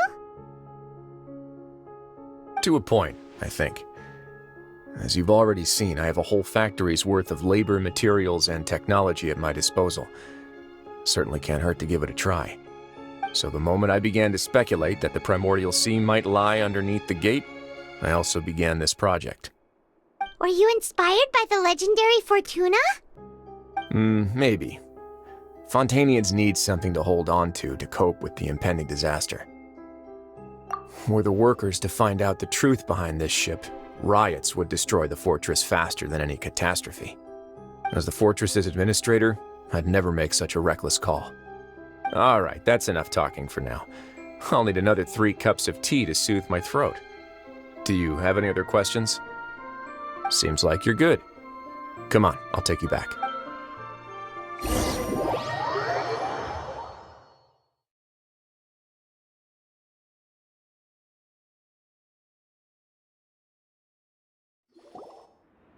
I'll leave you here for now. Oh, thank you so much. No worries. But don't forget, it's up to you whether or not you want to share what you just saw. What you do from here on out will likely affect those 3 as well.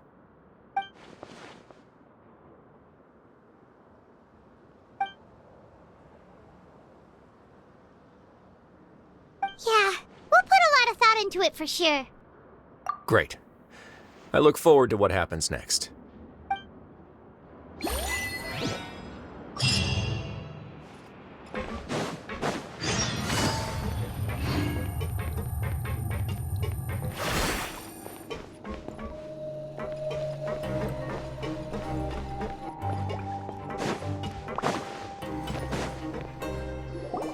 We're back!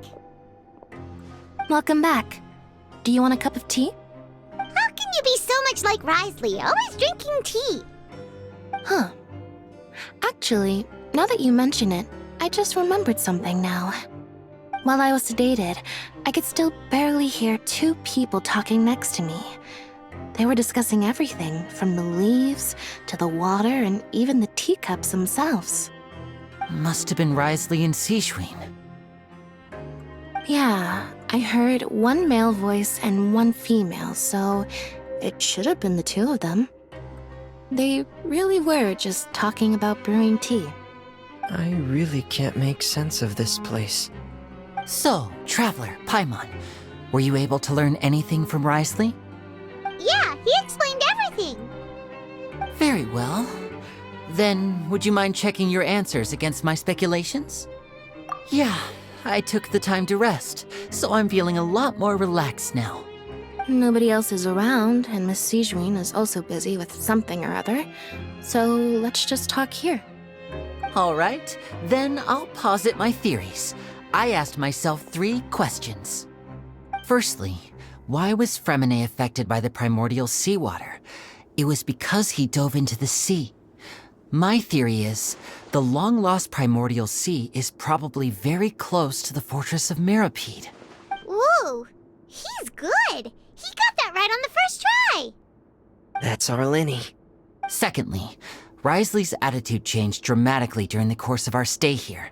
He ignored us completely at first, then suddenly roadblocked us. Why? I spent quite a long time thinking about this. If he has been monitoring the Fatui since the very beginning, he probably ignored us at first because he was hoping we could find Master Child for him. What's more, the Fortress of Meripede is not part of Fontaine's court system, nor does it report to Udex Nervulet. Wriothesley is basically the king of a no-man's land. As long as the fortress doesn't do anything about Master Child's disappearance, Father can use it to pressure the Fontaine authorities.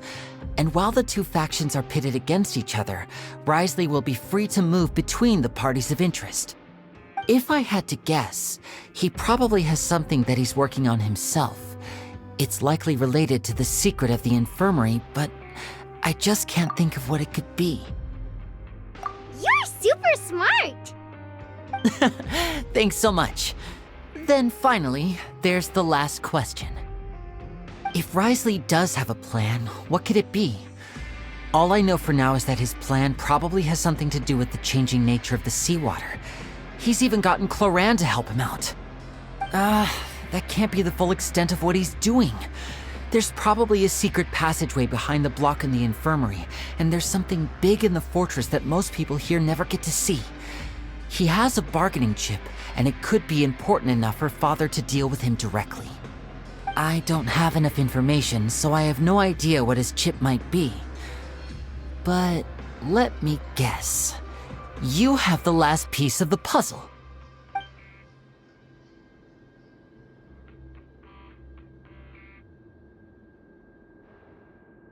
I can't believe it. The sea will engulf everyone. Just like the prophecy said. Could Wriothesley have wanted to meet Father to figure out a way to deal with this crisis? If you remember, I once mentioned that Father sees the House of the Hearth as her base of operations, and she truly wants to resolve the crisis. But how could Wriothesley have known that? Or perhaps he didn't know, and just wanted to bring Father over to his side? Which could be why he said he just wanted to negotiate. Yeah, that makes sense to me. I understand your concerns as well, Traveler. I'll figure out a way to pass this on to our father. No matter what, we're on your side. The two of you have already aided us far too much. We probably wouldn't be standing here right now if not for you. If you ever need anything else going forward, please come to the House of the Hearth at any time. Though you may not share the sentiment, after all that we've gone through together, the three of us basically see you as family now. You have my gratitude. Thank you for protecting Linny when it really mattered. And thank you for sharing the secrets of the fortress with us. We didn't think you were going to do it. Why are you being so formal all of a sudden? Given your strength, you might not need our help at all.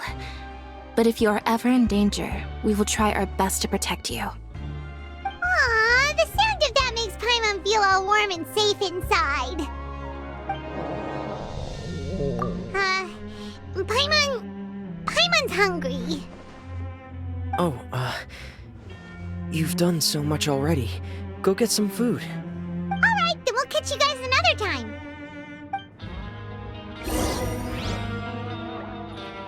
Take it easy.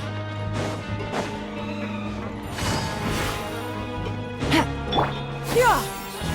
Skyward! Scatter!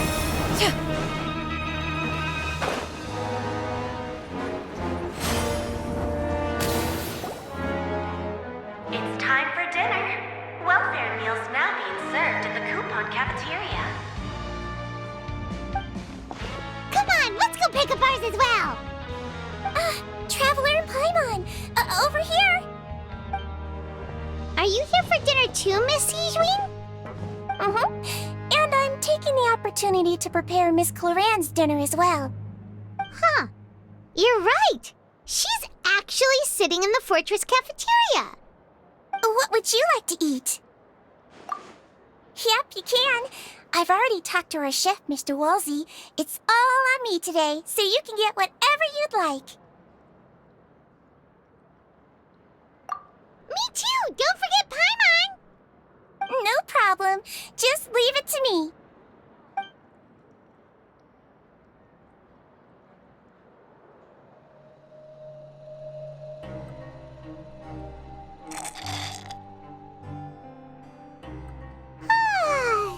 delicious. Is this how it feels to be freeloaders? Wait a second, we did do plenty of work after all. Feeling full yet? How's the food? Delicious!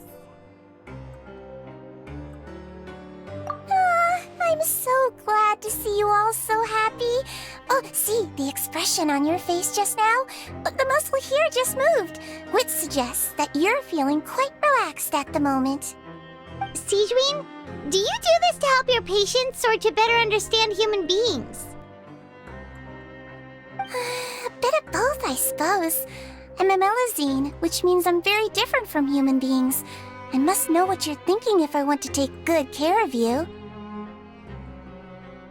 You're really good at taking care of people. Even though you're so short, you still talk and act like an older sister. Really? You're reminded of an older sister? That's great to hear. Oh, and what did you mean back in Risley's office? When you said that you were protecting Linny and his siblings as well? Oh, that. I just asked His Grace to look out for those children, especially that diver boy. I was getting a bit worried after hearing that something was wrong with the water. Thankfully, Colorand is very strong and managed to save him in the nick of time. His Grace also sealed the pipes after Colorand left, to make sure that Linny wouldn't impulsively chase after his brother. Although the path was blocked, we still stationed some guards there to stop anyone from approaching. They were instructed to only open the door once Miss Clorand had returned. Oh, and I was keeping an eye on Mr. Linny as well. We had to press him, but we couldn't allow him to be in any real danger. You were all super considerate and really thought everything through. It's just what we do down here at the fortress. At least this has been His Grace's style for as long as he's been the leader. Oh, I really wish Monsieur Nervula would come down here more often too. I feel like he'd like it here, with all the darkness and chaos. Get a good night's rest, you two. You've both worked very hard.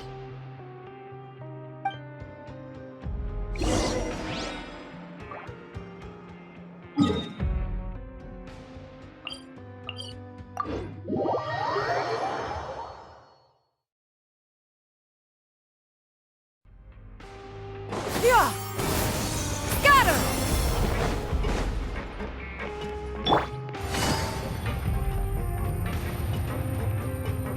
Take it easy.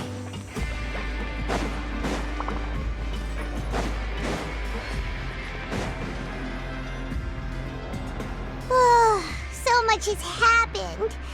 Paimon just feels absolutely exhausted now that she's finally relaxed. Paimon's super sleepy. Are you sleepy too?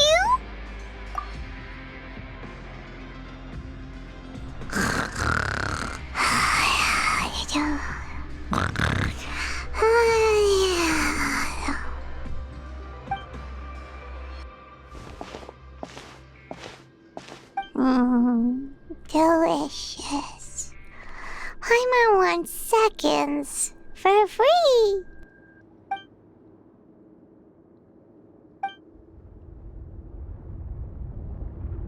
Out of my way! Get out of my way! What happened? Why is everyone running? No idea, but something must have happened. Stop asking!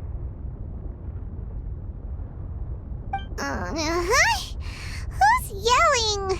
Paimon still wants to sleep.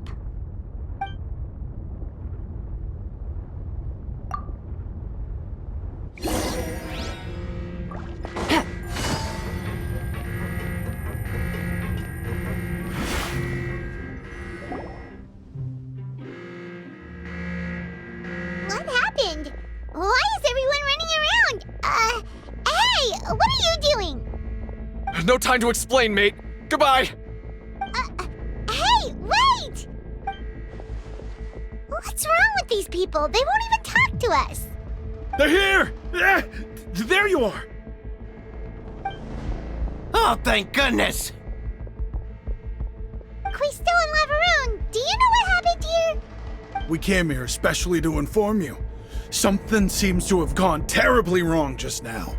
His Grace is telling everyone to evacuate and get out of here. Lafaroon was saying you two are new here and you don't have many friends, so you might slip through the cracks. Haven't you heard all the stories like that? An evacuation is successfully completed, yet you only find out once you do a head count that 1 or 2 people are missing. Wait, weren't you the one who brought that up? Why is it suddenly my idea? Hey, shut up! Okay, whatever. The point is, you should come with us. Yeah, he said to get as far away as possible, upwards and outwards. Oh no, it can't be that thing! Whoa, wait, what? What? Hey, where are you going? We have to go find the Duke! You two just go and get out! Go on without us! Hey! Be careful! Attention! Please evacuate upwards and outwards. If you're already at the topmost layer, then try to move as far outwards as possible.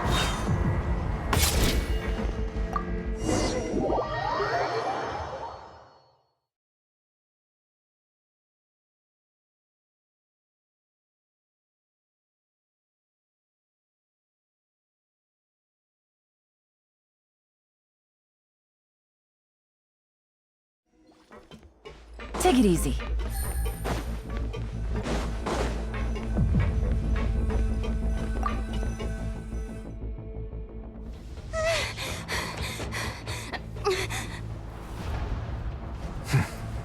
They're here.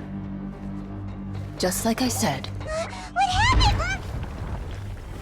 Huh.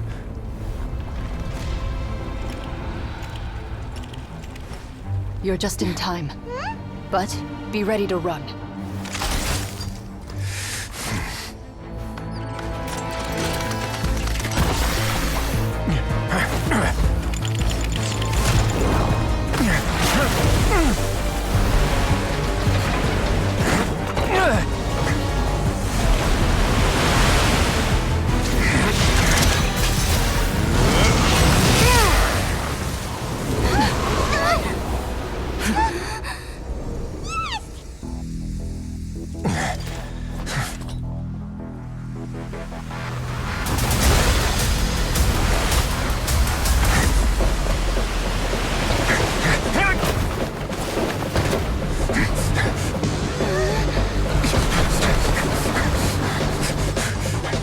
Three, 2, 1.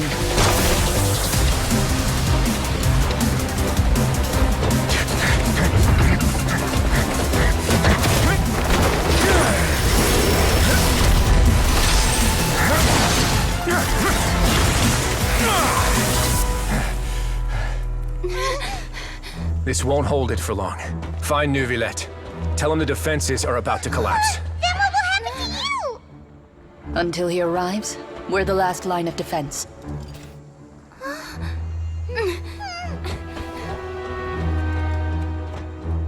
The gate. How long do you think it'll hold? That depends on us.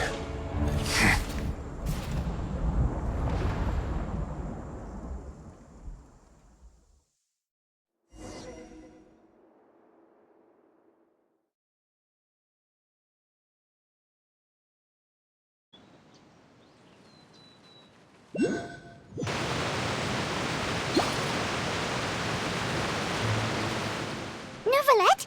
Why are you here? Traveler, I need you to head to the Opera House immediately. Farina will soon be meeting with the knave there. You must protect Farina, and make sure she doesn't spend too much time alone with her. Will do.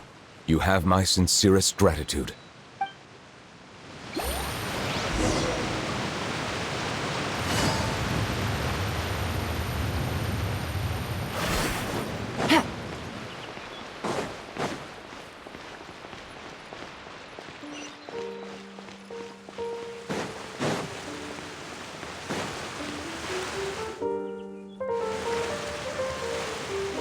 Look! There are a ton of Fatilian Palais Mermonia people over there! The knave is probably here already. We need to hurry! Are you two the traveler in Paimon? Monsieur Neuvillette has left instructions. Please follow me. Though I'm sure he's already explained, this should be a mostly cordial conversation, unlikely to give rise to violence. But it would be most appreciated if you could protect Lady Farina to the best of your abilities.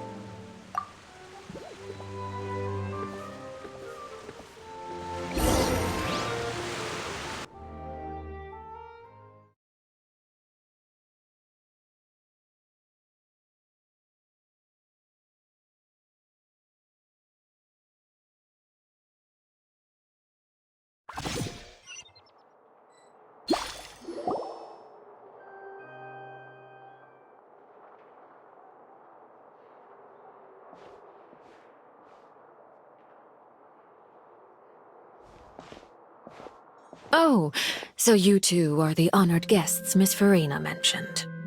Of course, of course! How could they not attend a meeting such as this? I must always have 2 or more guests at my dessert table. Otherwise, the occasion would be too lonely and unbecoming of my station. It is my pleasure to make your acquaintance, traveler. I have heard much of your accomplishments. I am the Knave, one of the 11 Fatui Harbingers.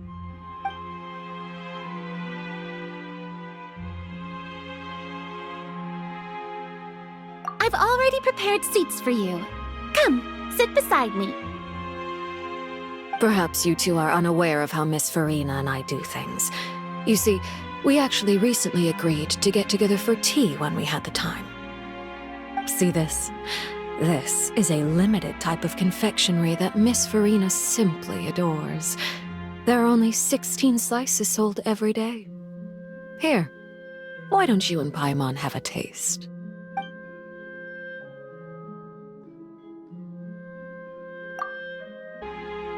Traveler, what do you think of this cake? That's good to hear. So what Child said was on the mark after all. You do share a taste in desserts with Farina and I.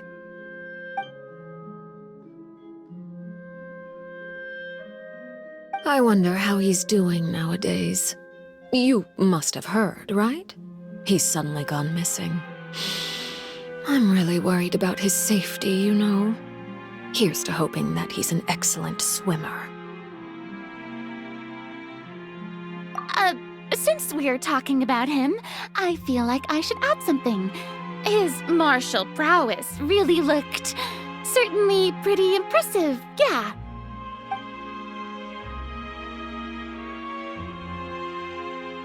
Oh, so you're also familiar with his aptitude for fighting, Miss Farina.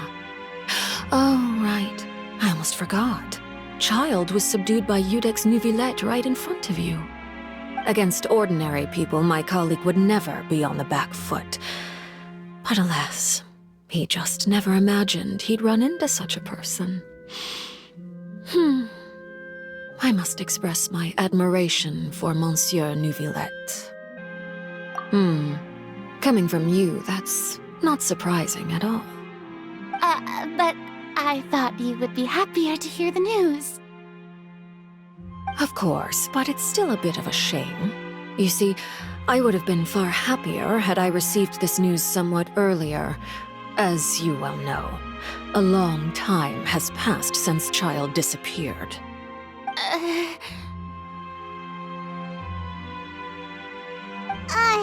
Well, in any case, there's no need to worry. We know for sure that Child is still alive. Oh, and just how do you know that? Because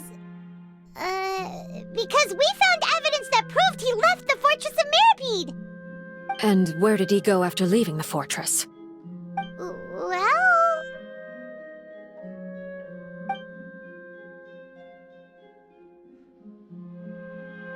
The Fortress of Mirapede lies deep beneath the waves. Unless he pranced right out of the main gate, he must have had to swim for it. Do you have any proof that he surfaced safely? Ah, that is good news at least. His sister Tonya sent a letter to Fontaine not too long ago. Since he was unfortunately unavailable, I picked it up on his behalf. Do you have any idea how he usually writes back to his family? Dear Tonya, Your letter made me feel like we were still enjoying our time in Snezhnaya together. I'm currently admiring the scenery on the streets in front of the Opera House. Is it something like that?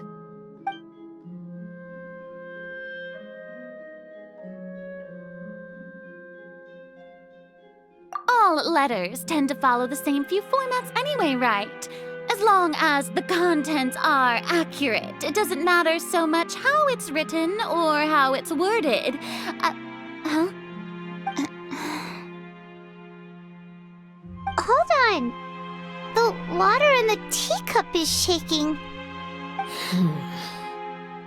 I suppose this is also a sign of things to come, Miss Farina. Huh? I don't quite understand what you're trying to say. Have we entered into the next stage of the prophecy?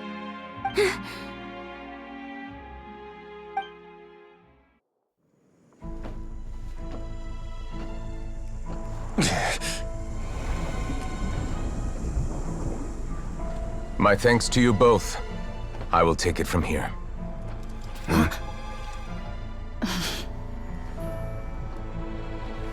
Sure you don't need a hand?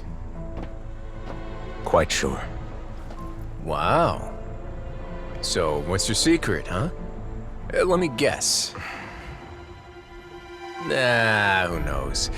Maybe it's just your sense of responsibility. Sounds about right.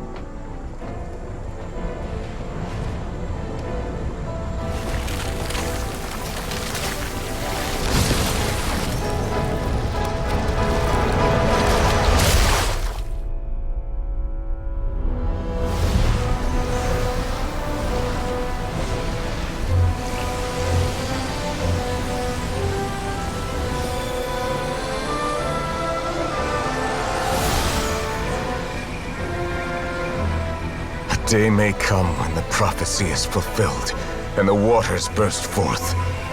But it is not this day!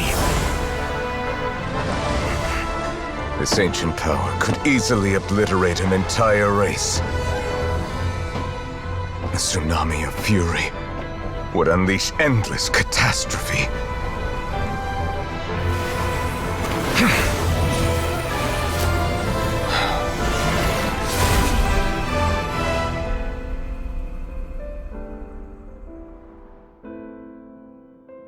This sentence is too severe. Forgive me for overruling it.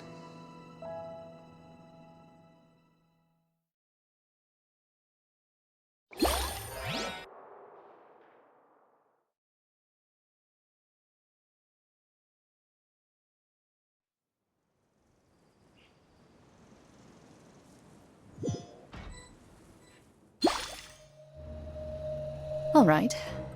Seems like the problem inside has been suppressed. Let me guess, we're safe for now. Indeed. But only for now. I win this bet. You owe me a present. Very well. It was indeed just as you said. You made a bet? We made a bet on the size of your entourage. Cloran thought you wouldn't come down by yourself. I figured you would have at least brought a few people along for appearance's sake. It appears I underestimated just how confidential the mission was. Shouldn't you have gotten used to confidential missions by now? That's just how the courts operate. So what gift must the loser give? Tea? He already has tons of tea in his office. I'm thinking about a set of legal codices. That wouldn't happen to be a dig at my lack of legal awareness, would it? Well, I'm sure His Grace doesn't consider the fortress to be outside the law. I was under the impression the residents of a place like this would be uninterested in the legal codices. That was obviously a joke. Anyway, you've still got some unfinished business to attend to in the overworld, correct? No need to stay here if you have a pressing matter. We all know you can't leave Palais Mermonia for long. Thank you. I hope everything went smoothly with the Fatui Harbinger.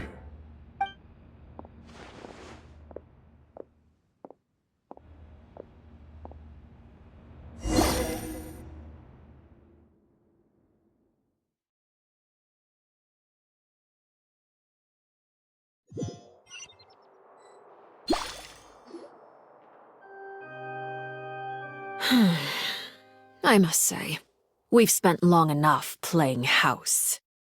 Miss Farina, as the Hydro Archon, I am sure you understand the exact meaning of the phenomenon we just witnessed. Or should I say, that's what I originally thought. But looking at your expression, was I wrong? And you haven't a clue? What are you trying to say? At this point, I don't think there's any more need to speak as diplomatic representatives. Allow me to speak to you now as just a Fontainian. You know the prophecy by heart, and also that every part of it is being proven true. Yet, here you are, relaxing, drinking tea, and eating desserts as if it's all nothing more than a few stray bugs in your garden. Do you really think that's acceptable? The prophecy's hanging above our necks like a guillotine. Every faction is looking for a way to either avert the disaster or save their own. Even the orphans of the House of the Hearth have devoted everything to saving their homeland. But you? It beggars belief just how nonchalant and carefree you have been. From the very beginning, you, the god Focalor, you have utterly failed to take action. You're wrong. I've never ignored the prophecy, nor have I just been passing the time in self-indulgence.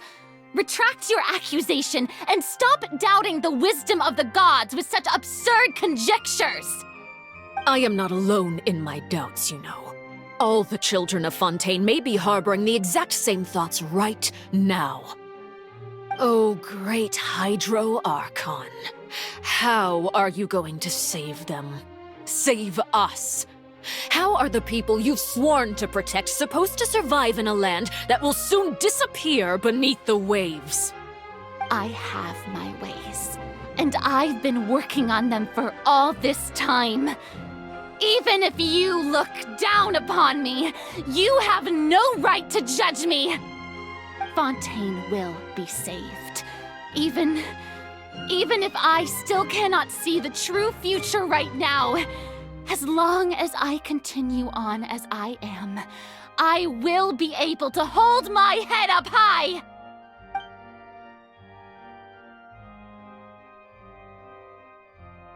Then I ask you, Miss Farina, just what have you been working on? Where can we see it, and what is it doing to help?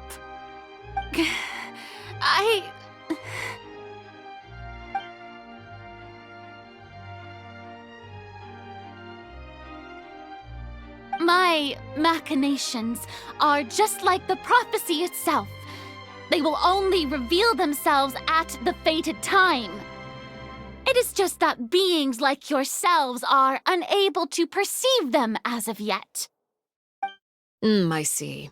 As a god, the proof of your labor always lies beyond prying mortal eyes.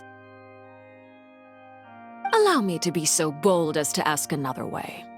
Would it be possible for you to tell us the parts of your plan that are not confidential?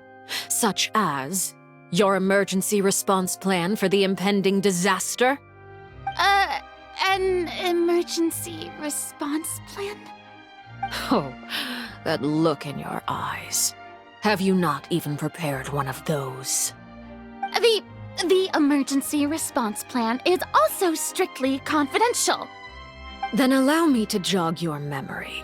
Miss Farina, what is the purpose of your Oratrice Mécanique d'Analyse Cardinal? And what do you plan to do with the massive amounts of indemnitium that has accumulated over the years? The Oratrice? It's just like it appears to be. So you also have no idea. If I'm not mistaken, someone's using it to prepare for something. But unfortunately, it would seem that someone is not you, Miss Farina. I first caught wind of this when Linny tried to investigate the Oratrice in the Opera House. You see, even just getting close to the core contaminated him with an extremely large amount of indemnitium. But even if that had nothing to do with you, then what could you possibly be working on, oh great Hydro Archon? Oh, right. I almost forgot. Udex Nouvellette is not at the tea party with us today. Miss Farina, I suppose you must have ordered him away to take care of some troublesome business. Yeah, yes, that's exactly right. Please keep it a secret for me. Of course I will. Although, I must say, Miss Farina, you seem quite insecure without the Udex by your side. Oh, very well. Let's stop that conversation here. There are still a few slices of cake left, so please, help yourselves, everyone.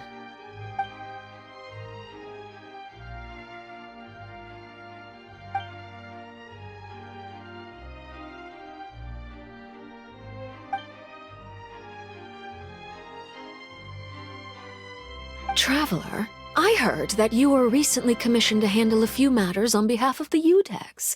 Why don't you take an extra slice of cake? Those who work hard deserve gratitude and praise. You too, Paimon. Thank you. Paimon will take you up on that offer.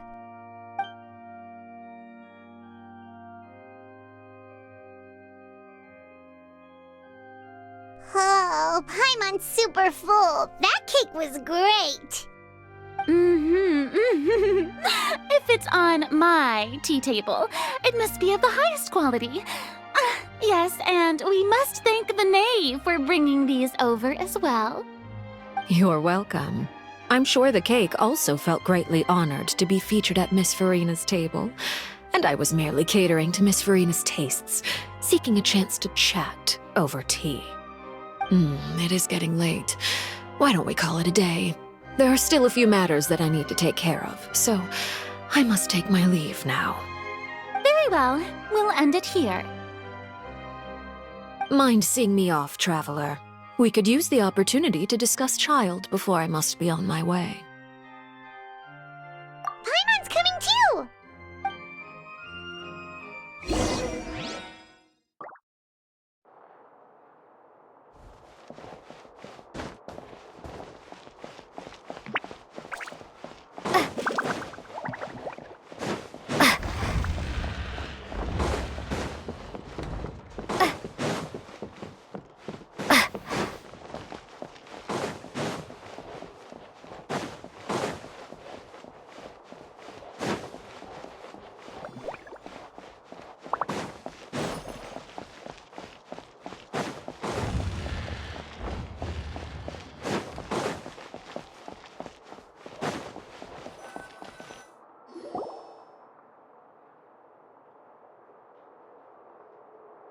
I'm glad that you were willing to come with me.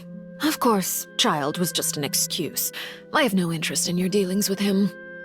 That's what Paimon thought.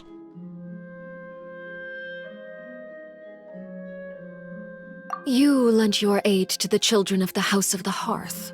As their father, I would like to express my gratitude.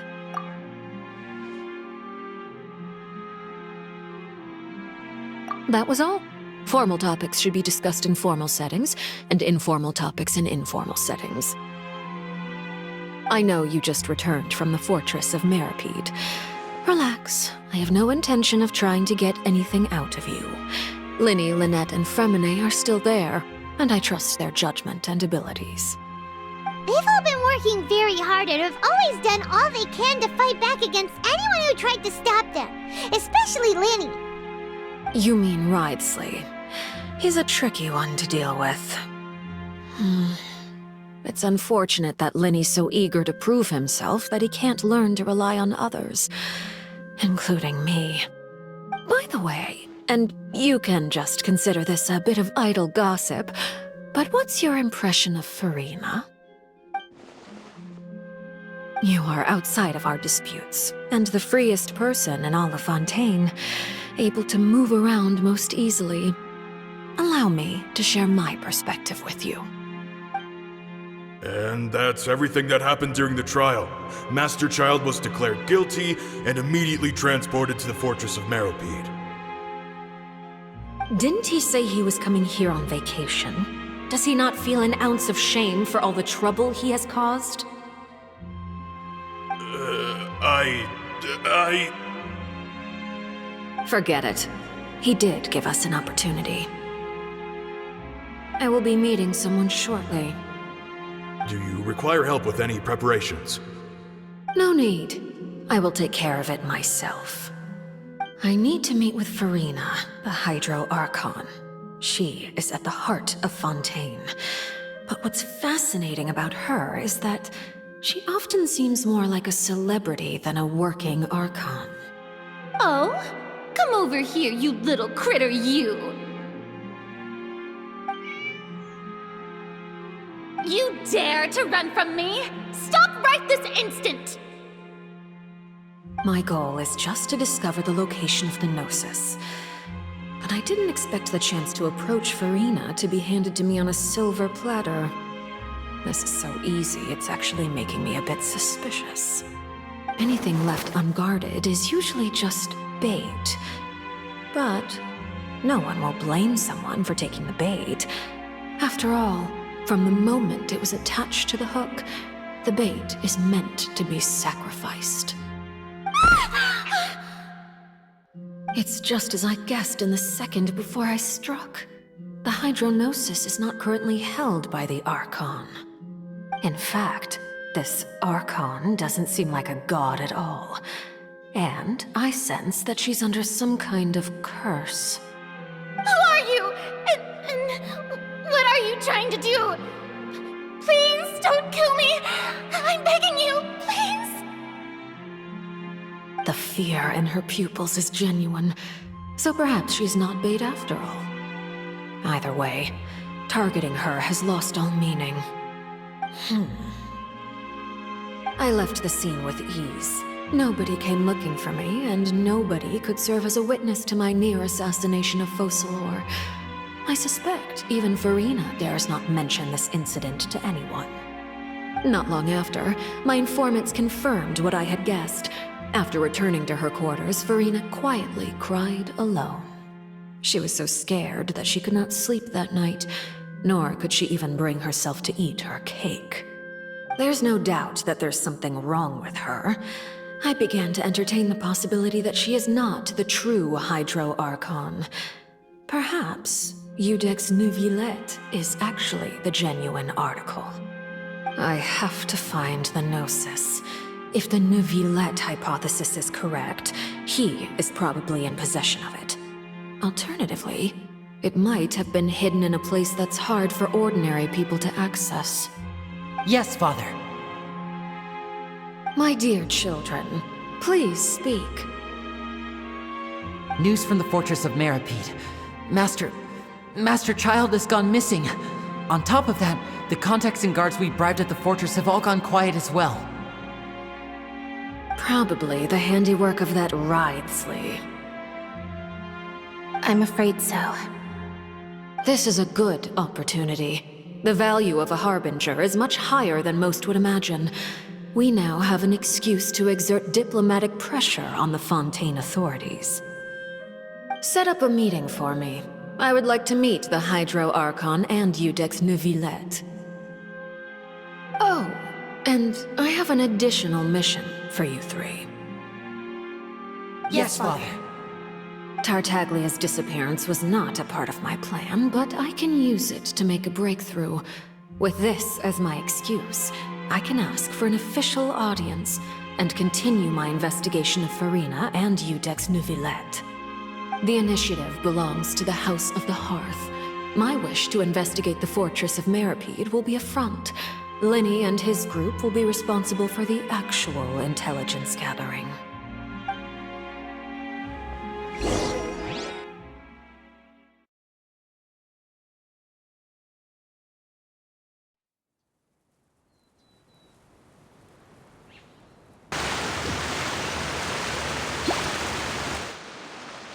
You should know the rest. Linny's group is quite close to you, so they wouldn't have hidden anything from you. You attacked the Hydro Archon? It wouldn't mean anything, even if you shouted it from the rooftops. After all, even Farina herself is still pretending that nothing of that sort ever happened. Alright then. I've now had 2 chances to enjoy tea with Farina. I have to say, The leadership of Fontaine is even more inscrutable than I had imagined. I once surmised that Iudex Neuvillette must be the Hydro Archon, but now, that doesn't seem right to me either. I am a servant of Her Majesty the Tsaritsa. Over my years of service, I've learned how a real Archon conducts and carries themselves. Whether Iudex Neuvillette or Farina, neither fits the bill. It's hard to imagine either of them as the Archon. Of course, that is all just how I feel. Gut feelings often do not require justification. It is, however, quite amusing to me that after all my years working in intelligence gathering, I've come to realize I am at a complete loss regarding the identity of the god of the land of my birth. Don't you think Fontaine is quite intriguing? A catastrophe looms, yet many secrets have yet to rise to the surface. It looks like Fontainians will have no choice but to save themselves. Ultimately, though, one must survive in order to do anything else.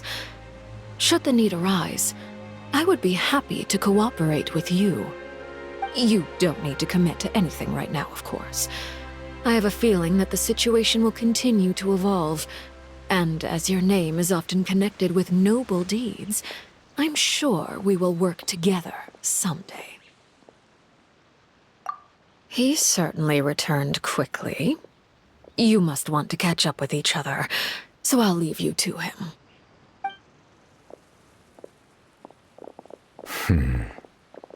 Neuvillette, is it over? For now, yes.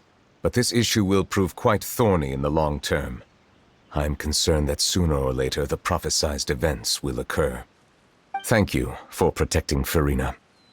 To put it simply, I used my power to force back the Primordial Sea and reseal the sluice gate.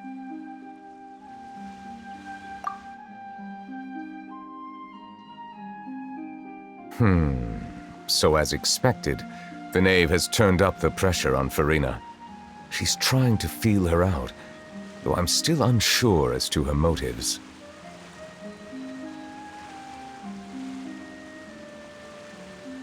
Permission granted. Whoa. It can't be that you're the real Hydro Archon, right? But that's just a speculation on our part, though. You can't tell us? Then that's okay.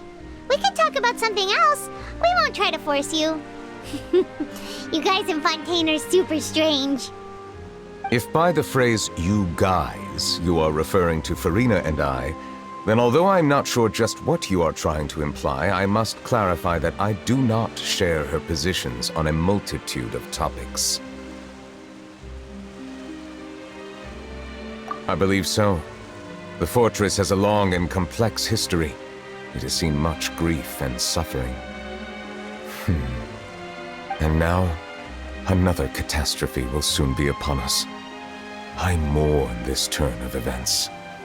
Huh? Why is it raining all of a sudden?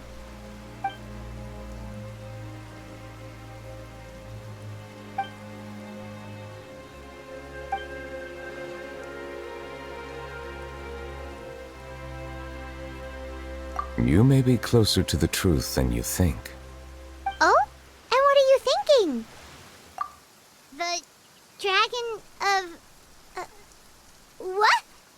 Huh? Please do not be so surprised.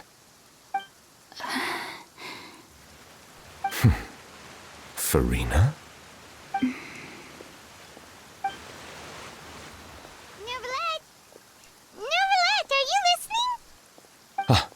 My apologies. We were just guessing randomly. We didn't guess right, did we?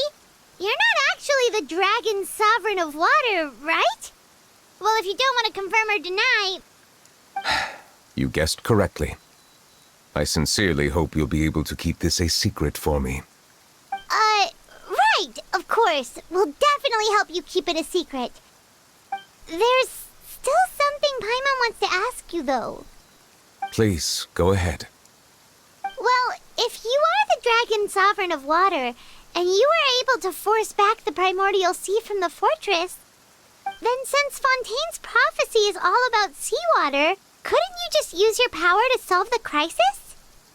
None of the currently living dragon sovereigns in the world, myself included, possess our full dragonhood. They say that when the first usurper arrived on Tivat, they seized a part of the dragon's power. Today, that stolen power is the basis of the Archon's authorities. There are 7 elemental archons and 7 matching dragon sovereigns.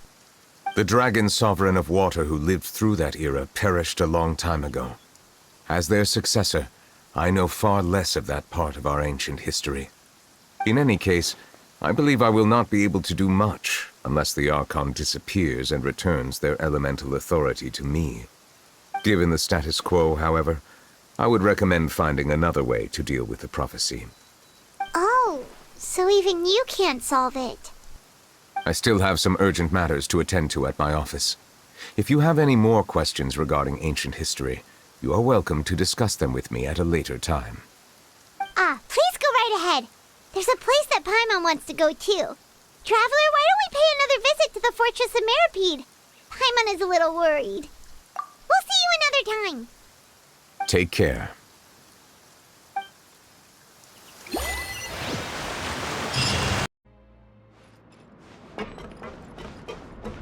Take it easy.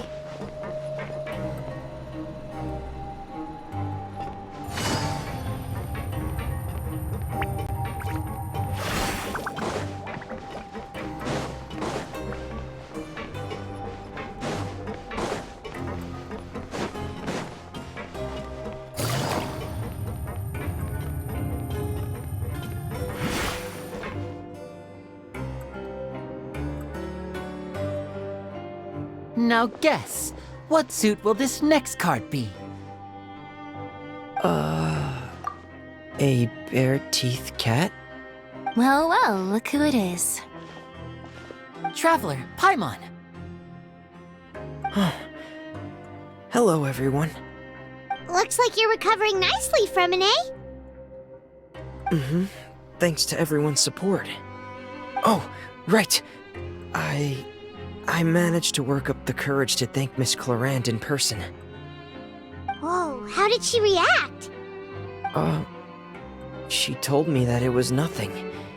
It was as if saving a life wasn't a big deal to her at all. She also told me not to worry about it. She didn't want to stress you out, that's all. She's right, and it's best not to dwell on it. Yeah. Okay, but check this out. We went back to the Opera House and we met the knave. You met Father? Did she say anything to you? She said a few things that were, a bit hard to understand. And also that she's looking forward to working with us in the future. Her attitude towards you is even better than what we'd imagined. That's fantastic. You should believe her. She has her own way of doing things, and she'll do everything in her power to help those she considers close, which now might also include you. Mm-hmm. Father is very capable, and also trustworthy. Oh, Paimon just remembered that she thought Linny was a bit too proud as well. She said that you should learn how to rely on others sometimes. Got it. Huh. That does sound like something that Father would say. Hey! Are you going to stay here for the next few days? Looks like it, yeah. Excellent. I will host a tea party. For real?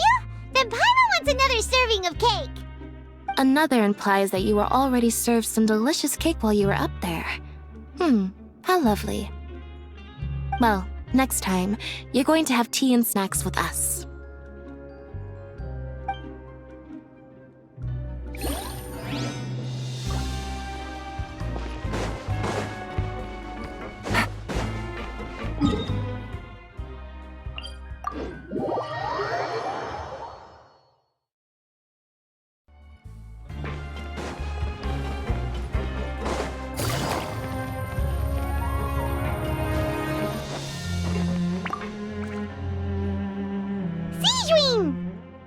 Traveler, Paimon, you're back! Are you still doing all right? Did either of you get hurt? We're fine, but what about you guys? It was such a huge mess. How bad was it? A few people sustained superficial injuries, but that's about the extent of the damage. Monsieur Nervulette paid us a visit. It was all thanks to him that we managed to suppress the crisis for the time being. Of course, we must also thank you for the help you provided. How did Nervulette know that he was needed here? Well, Monsieur Nervulette has strong resonance with the hydro element. When the water level rises, he can feel the waves produced. I ran into the bombshell bros while bandaging the injuries of the wounded. They were mumbling the whole time about how you just ran down without a word. I'm so relieved to see that you're both all right. If you're not too pressed for time, please stay with us a few more days. Just let me know if you get a craving for any particular dish, so I can have Mr. Wolsey get your meals prepared. Oh, and please feel free to visit the infirmary for a break at any time. I'd like to take the opportunity to spend some more time observing your facial muscles as well. Your happy smiles are quite contagious, you know. They're so memorable, and I've missed them immensely while you were gone.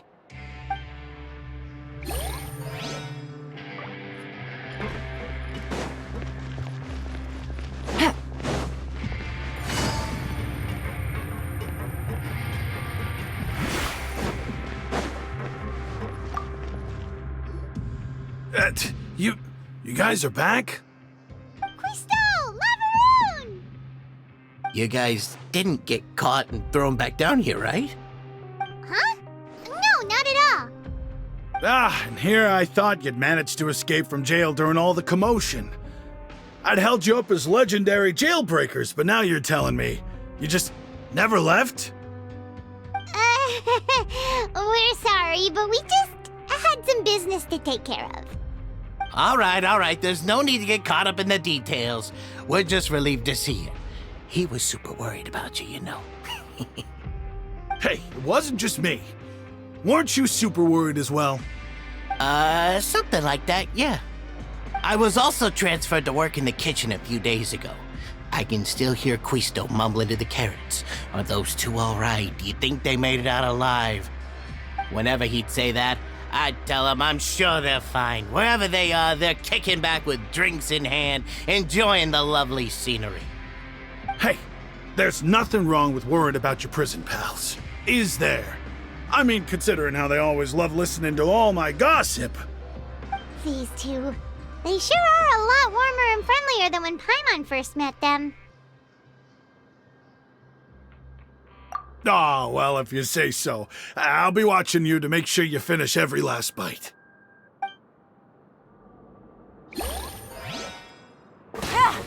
Take it easy.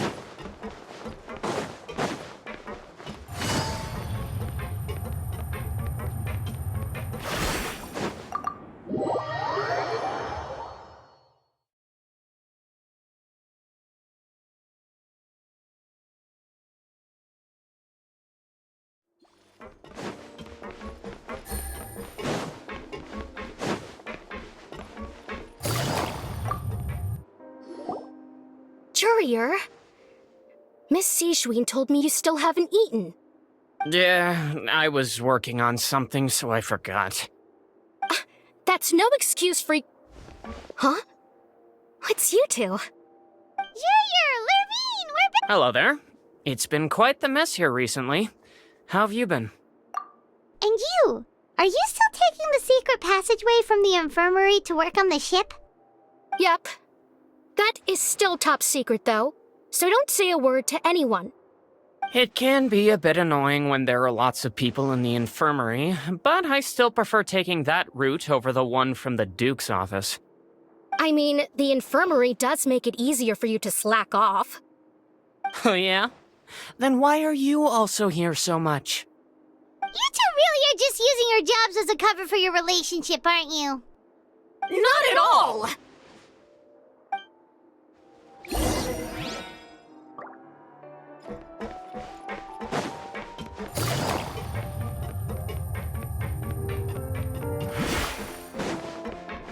Take it easy.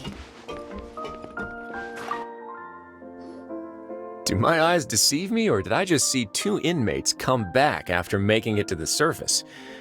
Some strange winds blowing of late. We wanted to see how the fortress is doing. Is everything still all right? We're fine, for the most part. Neuvillette came down and took care of the worst of it. If that's the case, why don't you just ask him to stay here? Oh, yeah, what a brilliant plan. Let's go convince the Eudex himself to exchange the courts of Fontaine for a puddle of water in the middle of nowhere. He came here in a hurry and left without even stopping for a cup of tea. He did remember to take Miss Sigewinne's gift with him, though. He sure sounds super busy. Miss Cloran has left as well. She also took her gift from Miss Sigewinne. Were the gifts milkshakes? Neuvillette got the milkshake. Clorand received lipstick instead.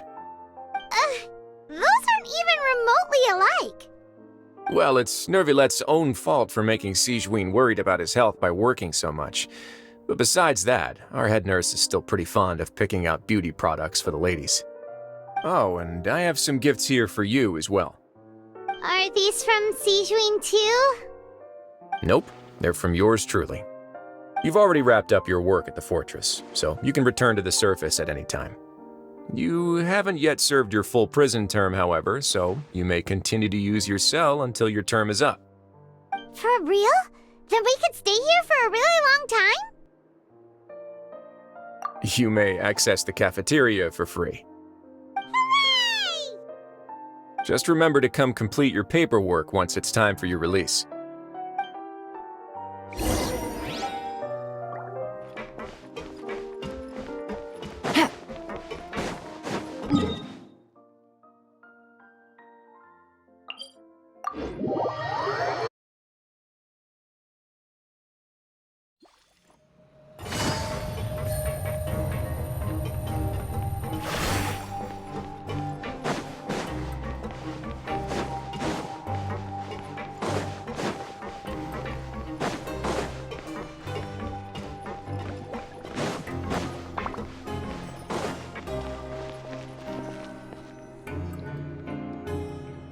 We're back in our cell again. We're no longer prisoners, though, so it really doesn't feel the same. Sure feels that way. But the truth is, we never did anything bad to begin with, so I'm not sure why we put so much pressure on ourselves. Huh? How did you know? Hey, that's not true! All right. Okay, Paimon just wanted to say that we really are an amazing duo after all. It's like we've now gone to so many places together and become friends with so many people. We've never stopped traveling or stopped meeting new friends. There are so many bad things in the world, and we're just 2 people, but we've still been solving problems no matter where we go. Isn't that pretty cool? You're counting Paimon today? Aren't you the only adventurer here? Then let's ask Catherine to give Paimon an adventurer handbook as well! Paimon will also be an adventurer from today forward! Just our thoughts making Paimon giddy. Paimon's gonna crash, so you sleep soon too. The last time we fell asleep here, we woke up to a whole mess outside our cell. The primordial seawater nearly rose up. That was so scary. We should be safe now, right? All right then. Good night to you, traveler.